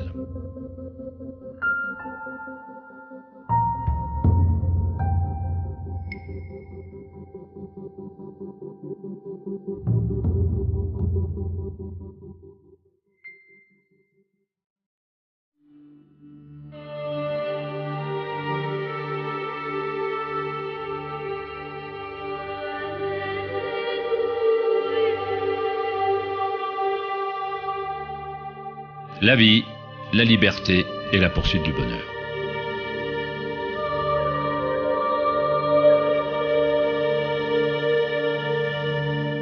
On vit sa vie à la poursuite du bonheur qui se trouve quelque part, comme s'il s'agissait d'un produit. Nous sommes devenus esclaves de nos propres désirs et envies. Le bonheur n'est pas une chose qu'on peut poursuivre ou acheter comme un costume bon marché. C'est Maya, l'illusion, le jeu perpétuel de formes. Dans la tradition bouddhiste, samsara, ou le cycle perpétuel de souffrance, est perpétrée par l'envie du plaisir et l'aversion de la douleur. Freud en faisait référence par le terme de « principe du plaisir ». Toutes nos actions tendent à créer du plaisir, à obtenir ce qu'on veut ou à rejeter les choses indésirables qu'on ne veut pas.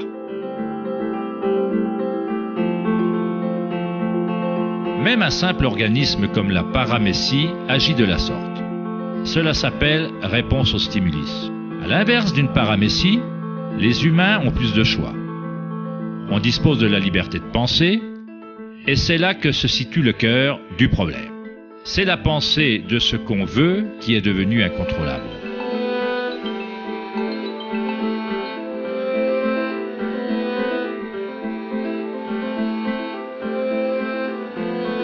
Safety systems armed.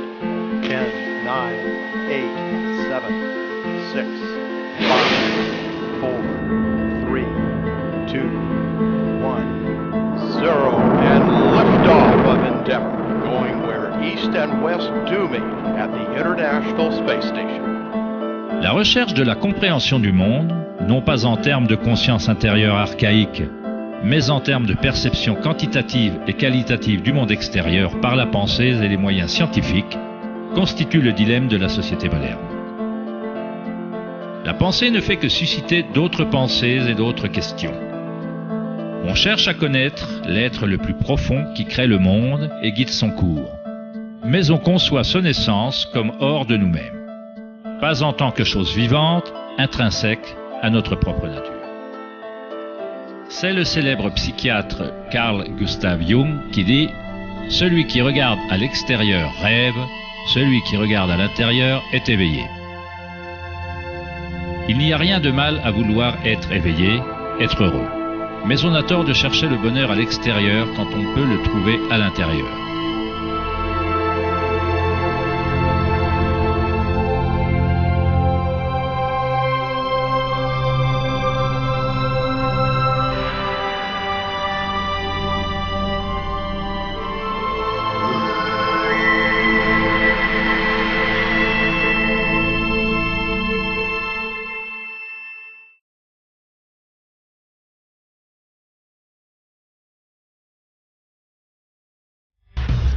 Le 4 août 2010, lors de la conférence d'économie organisée à Lake Tahoe en Californie, Eric Schmidt, le PDG de Google, a évoqué une statistique étonnante. Tous les 2 jours, selon Schmidt, le nombre d'informations que nous créons équivaut à celui des informations que nous avons accumulées de l'aube de la civilisation jusqu'à 2003. Cela représente à peu près 5 exabytes de données. L'histoire humaine n'a jamais connu autant de pensées et d'effervescence sur la planète.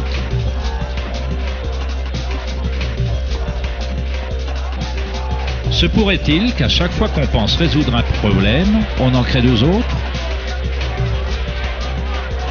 À quoi cela sert-il de penser autant si cela ne mène pas à un bonheur plus grand? Sommes-nous plus heureux, plus sereins? La pensée nous rend-elle plus gais?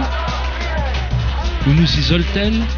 Nous éloigne-t-elle d'une expérience de vie plus profonde et plus significative?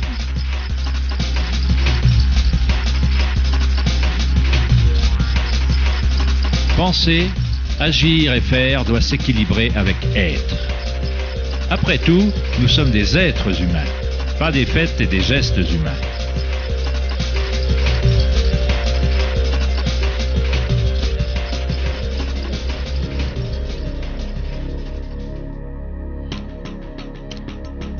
On veut le changement et la stabilité en même temps.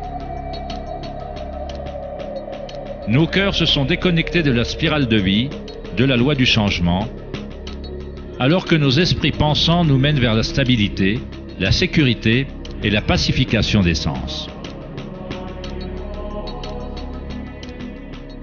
On assiste aux meurtres, aux tsunamis, aux tremblements de terre et aux guerres avec une fascination morbide. On tente de s'occuper l'esprit constamment, de le remplir d'informations, d'émissions télévisées affluent de tout système concevable, de jeux et de puzzles, de messages textuels et de toutes choses insignifiantes. On se laisse hypnotiser par le flot incessant de nouvelles images, de nouvelles informations, de nouvelles façons de titiller et d'apaiser ses sens. Au cours de périodes de paisibles pensées intérieures, il se peut que notre cœur nous dise que la vie est plus que la réalité actuelle, qu'on vit dans un monde de fantômes affamés, désireux et jamais satisfaits.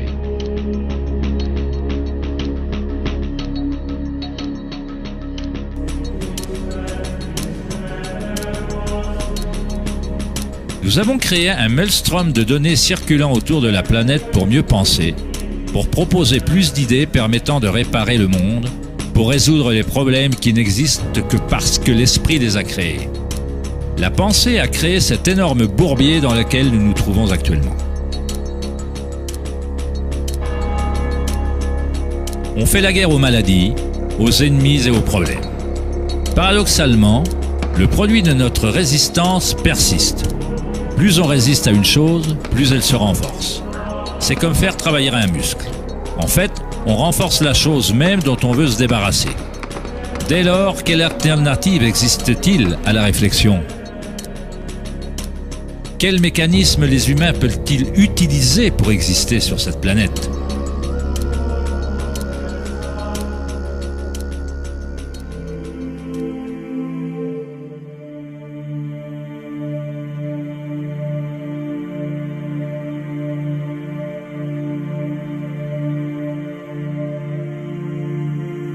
Au cours de ces derniers siècles, alors que les cultures occidentales se sont focalisées sur l'exploration du physique par la pensée et l'analyse, d'autres cultures anciennes ont développé des technologies tout aussi sophistiquées pour explorer l'espace intérieur.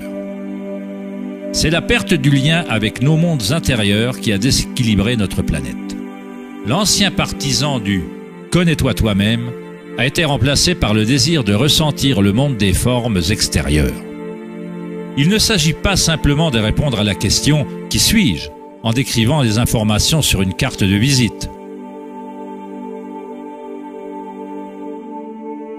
Dans le bouddhisme, on n'est pas le contenu de sa conscience. On représente à peine un ensemble de pensées ou d'idées parce que, derrière les pensées, quelqu'un est témoin des pensées.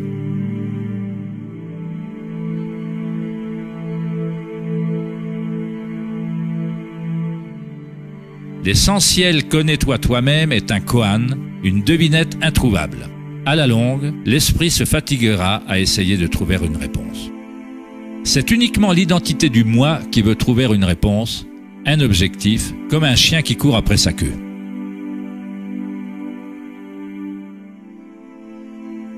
La vérité sur ce qui on est ne demande pas de réponse puisque toute question est créée par l'esprit égoïque. Vous n'êtes pas votre esprit.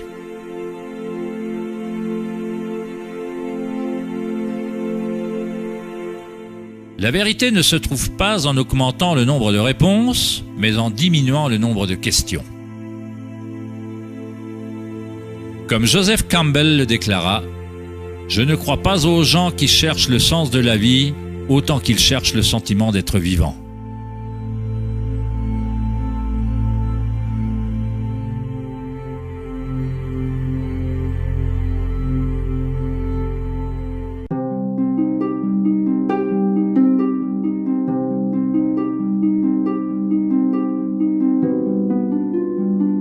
Quand on demanda au Bouddha « Qu'êtes-vous » il répondit simplement « Je suis éveillé ». Qu'est-ce que ça veut dire, être éveillé?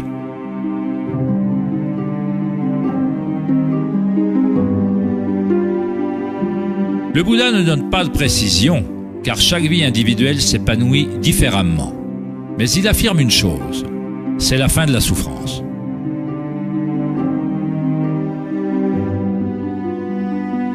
Dans chaque grande religion, cet état d'éveil porte un nom. Paradis, nirvana ou moksha.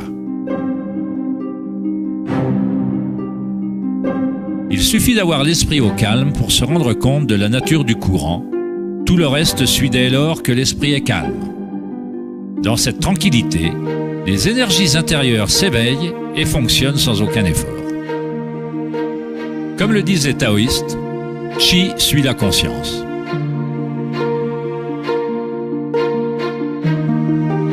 En restant tranquille, on commence à entendre la sagesse des plantes et des animaux. Le calme chuchote dans les rêves et on apprend le mécanisme subtil par lequel ces rêves se matérialisent. Dans le Tao Te Ching, ce genre de vie s'appelle Wai Wu Wai. Agir, non agir. Le Bouddha dit de la voie moyenne qu'elle mène à l'illumination. Aristote décrivit le juste milieu, le milieu entre deux extrêmes, comme une voie de beauté. Pas trop d'efforts, mais pas trop peu non plus. L'équilibre parfait entre le yin et le yang.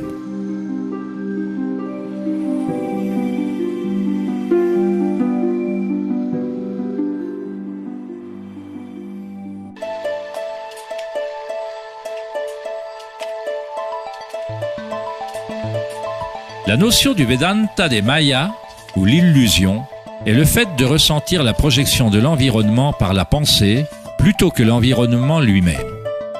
Les pensées vous permettent bien entendu de ressentir le monde vibratoire d'une certaine manière, mais l'équanimité intérieure doit dépendre des événements extérieurs.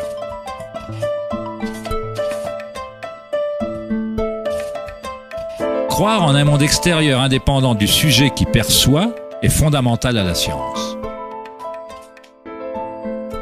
Mais nos sens ne nous donnent que des informations indirectes. Nos notions de ce monde physique créé par l'esprit sont toujours perçues en fonction des sens et sont par conséquent toujours incomplètes. Il y a un champ vibratoire sous-jacent à tous les sens. Les personnes atteintes de synesthésie ressentent parfois ce champ vibratoire de façon différente. Les synesthètes perçoivent les sons comme des couleurs ou des formes, ou associent les qualités d'un sens à un autre. La synesthésie fait référence à une synthèse ou à un mélange des sens. Les chakras et les sens sont comme un prisme filtrant, un continuum vibratoire. Toutes les choses de l'univers vibrent, mais à des niveaux et fréquences différents. L'œil d'Horus est composé de 6 symboles représentant chacun un des sens. La pensée est considérée comme un sens, comme dans le système védique ancien.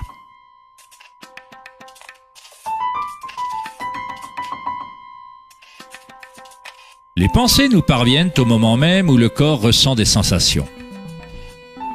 Elles proviennent de la même source vibratoire. La pensée n'est qu'un outil, un des 6 sens. Mais nous l'avons élevé à un tel niveau que nous nous identifions avec nos pensées.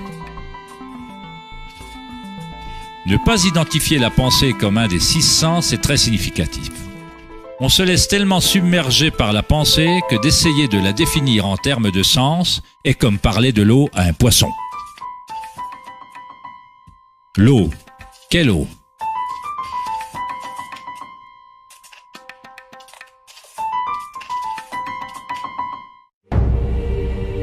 Il est dit dans les Upanishads, non pas ce que l'œil peut voir, mais ce par quoi l'œil peut voir.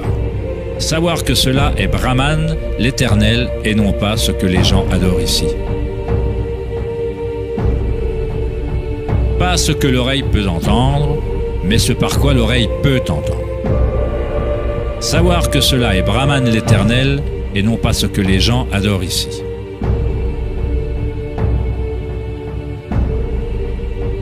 Pas ce que la parole peut éclairer, mais ce par quoi la parole peut être éclairée.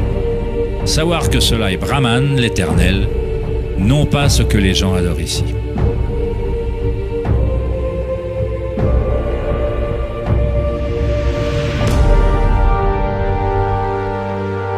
Pas ce que l'esprit peut penser, mais ce par quoi l'esprit peut penser. Savoir que cela est Brahman, l'éternel, et non pas ce que les gens adorent ici.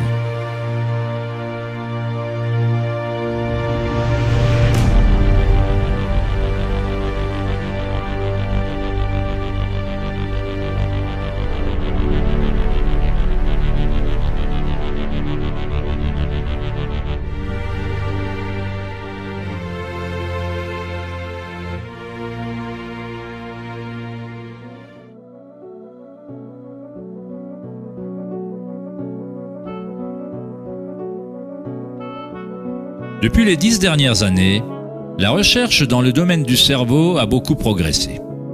Les scientifiques ont découvert la plasticité neurale, un terme qui véhicule l'idée que le réseau physique du cerveau change en fonction des pensées qui le traversent. Comme le psychologue canadien Donald Hebb le décrivit, des neurones qui stimulent en même temps sont des neurones qui s'assemblent.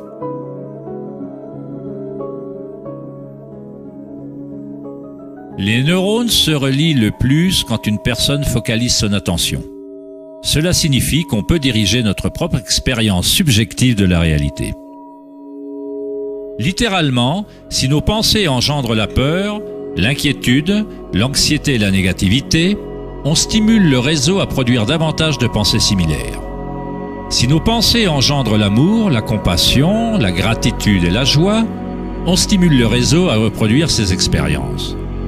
Mais comment fait-on si la violence et la souffrance nous entourent? Ne s'agit-il pas d'une forme d'illusion ou d'idéalisme?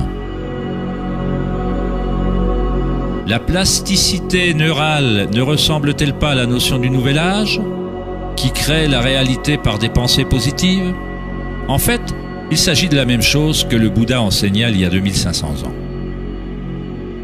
On pourrait décrire la méditation vipassana, ou méditation profonde, de plasticité neuronale autodirigée. On accepte sa réalité exactement telle qu'elle est en réalité. Mais on la ressent au niveau fondamental des sensations, au niveau vibratoire ou au niveau énergétique, sans qu'elle soit préjugée ou influencée par la pensée.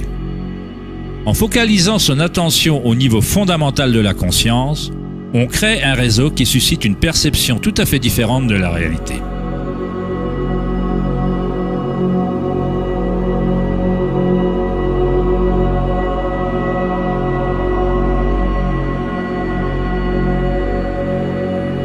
La plupart du temps, on fait l'inverse.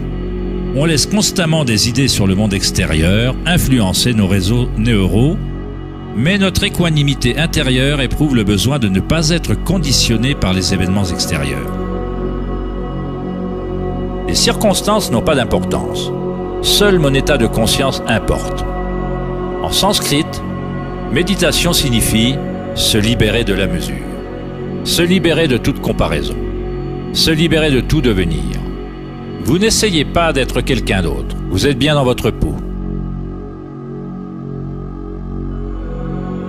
Il faut adopter la douleur physique pour la dépasser, l'accepter. Elle fait alors partie de soi plutôt qu'on ne fait partie d'elle. Comment vit-on si la conscience est en contradiction avec ce qu'elle contient ?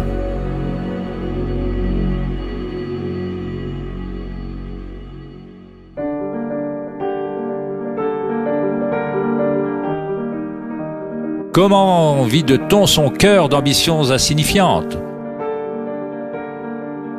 Cela doit être la révolution totale dans la conscience. Un changement radical d'orientation du monde extérieur vers le monde intérieur. Il ne s'agit pas d'une révolution déclenchée uniquement par la volonté ou l'effort, mais également par la reddition, et telle qu'elle est.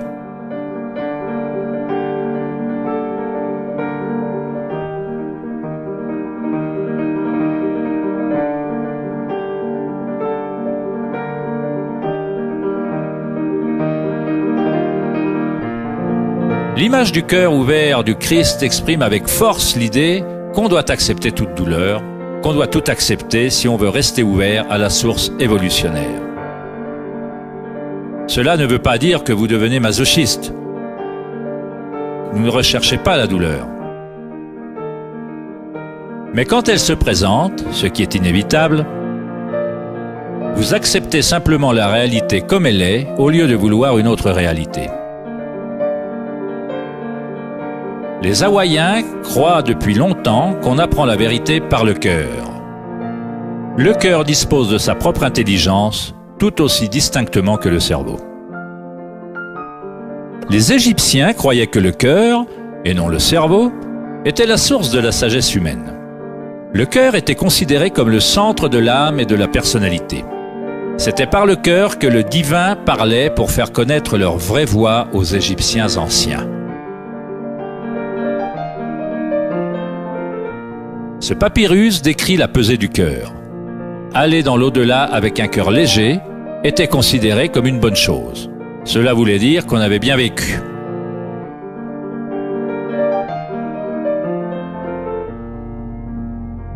Ressentir sa propre énergie comme étant l'énergie de l'univers est une étape universelle ou archétype que les gens ressentent dans le processus d'éveil du centre du cœur.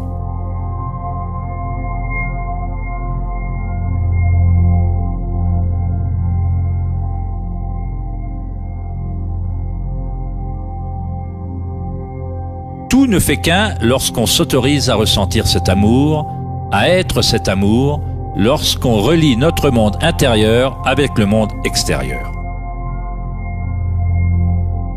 Comment peut-on ressentir la musique des sphères? Comment un cœur s'ouvre-t-il?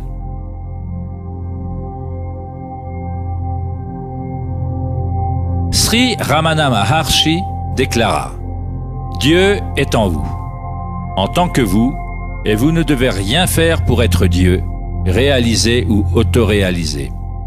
Il s'agit déjà de votre véritable état naturel. Abandonnez toute recherche, concentrez-vous vers l'intérieur et sacrifiez votre esprit à votre être unique en rayonnant dans le cœur de votre être même. L'introspection est la voie directe et immédiate vers l'expérience personnelle vécue dans le présent.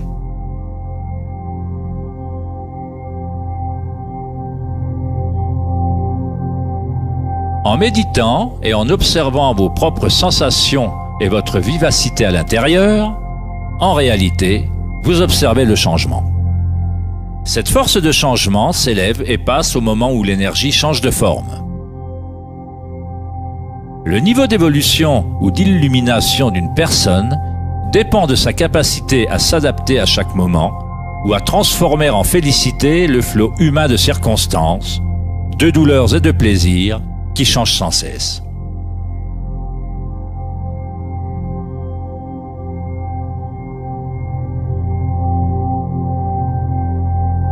Léon Tolstoï, auteur de Guerre et paix, dit « Tout le monde pense à changer le monde, mais personne ne pense à se changer soi-même. »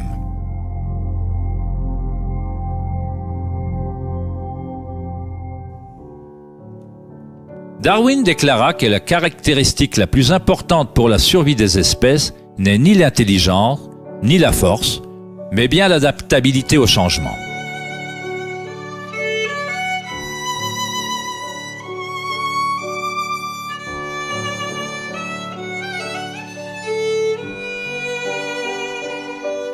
On ne doit pas s'émettre en adaptation. C'est l'enseignement bouddhiste d'Anika. Tout s'élève et s'éloigne en changeant sans cesse. La souffrance n'existe que parce qu'on s'attache à une forme particulière.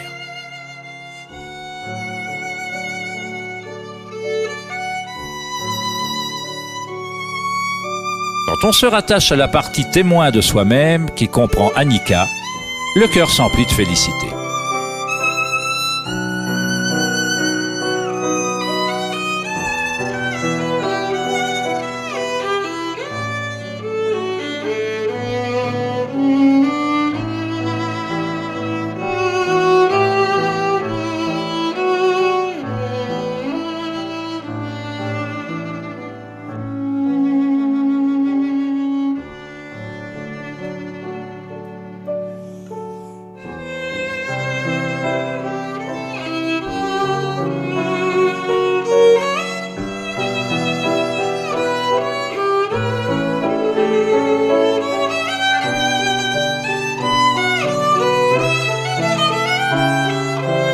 Les saints, les sages et les yogis à travers l'histoire font la description unanime d'une union sacrée se produisant dans le cœur. Qu'il s'agisse des écrits de Saint Jean de la Croix, de la poésie de Rumi ou des enseignements tantriques d'Inde, tous ces différents enseignements tentent d'exprimer le mystère subtil du cœur. L'union de Shiva et de Shakti se trouve dans le cœur. Le masculin pénètre dans la spirale de vie et le féminin s'abandonne au changement. Témoigner et accepter inconditionnellement tout ce qui est.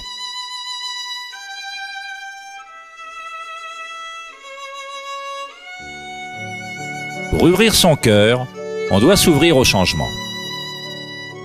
Pour vivre dans le monde solide en apparence, il faut danser avec lui, s'y engager, vivre pleinement, aimer pleinement, tout en sachant que ce n'est pas permanent et que toute forme finit par se dissiper et par changer.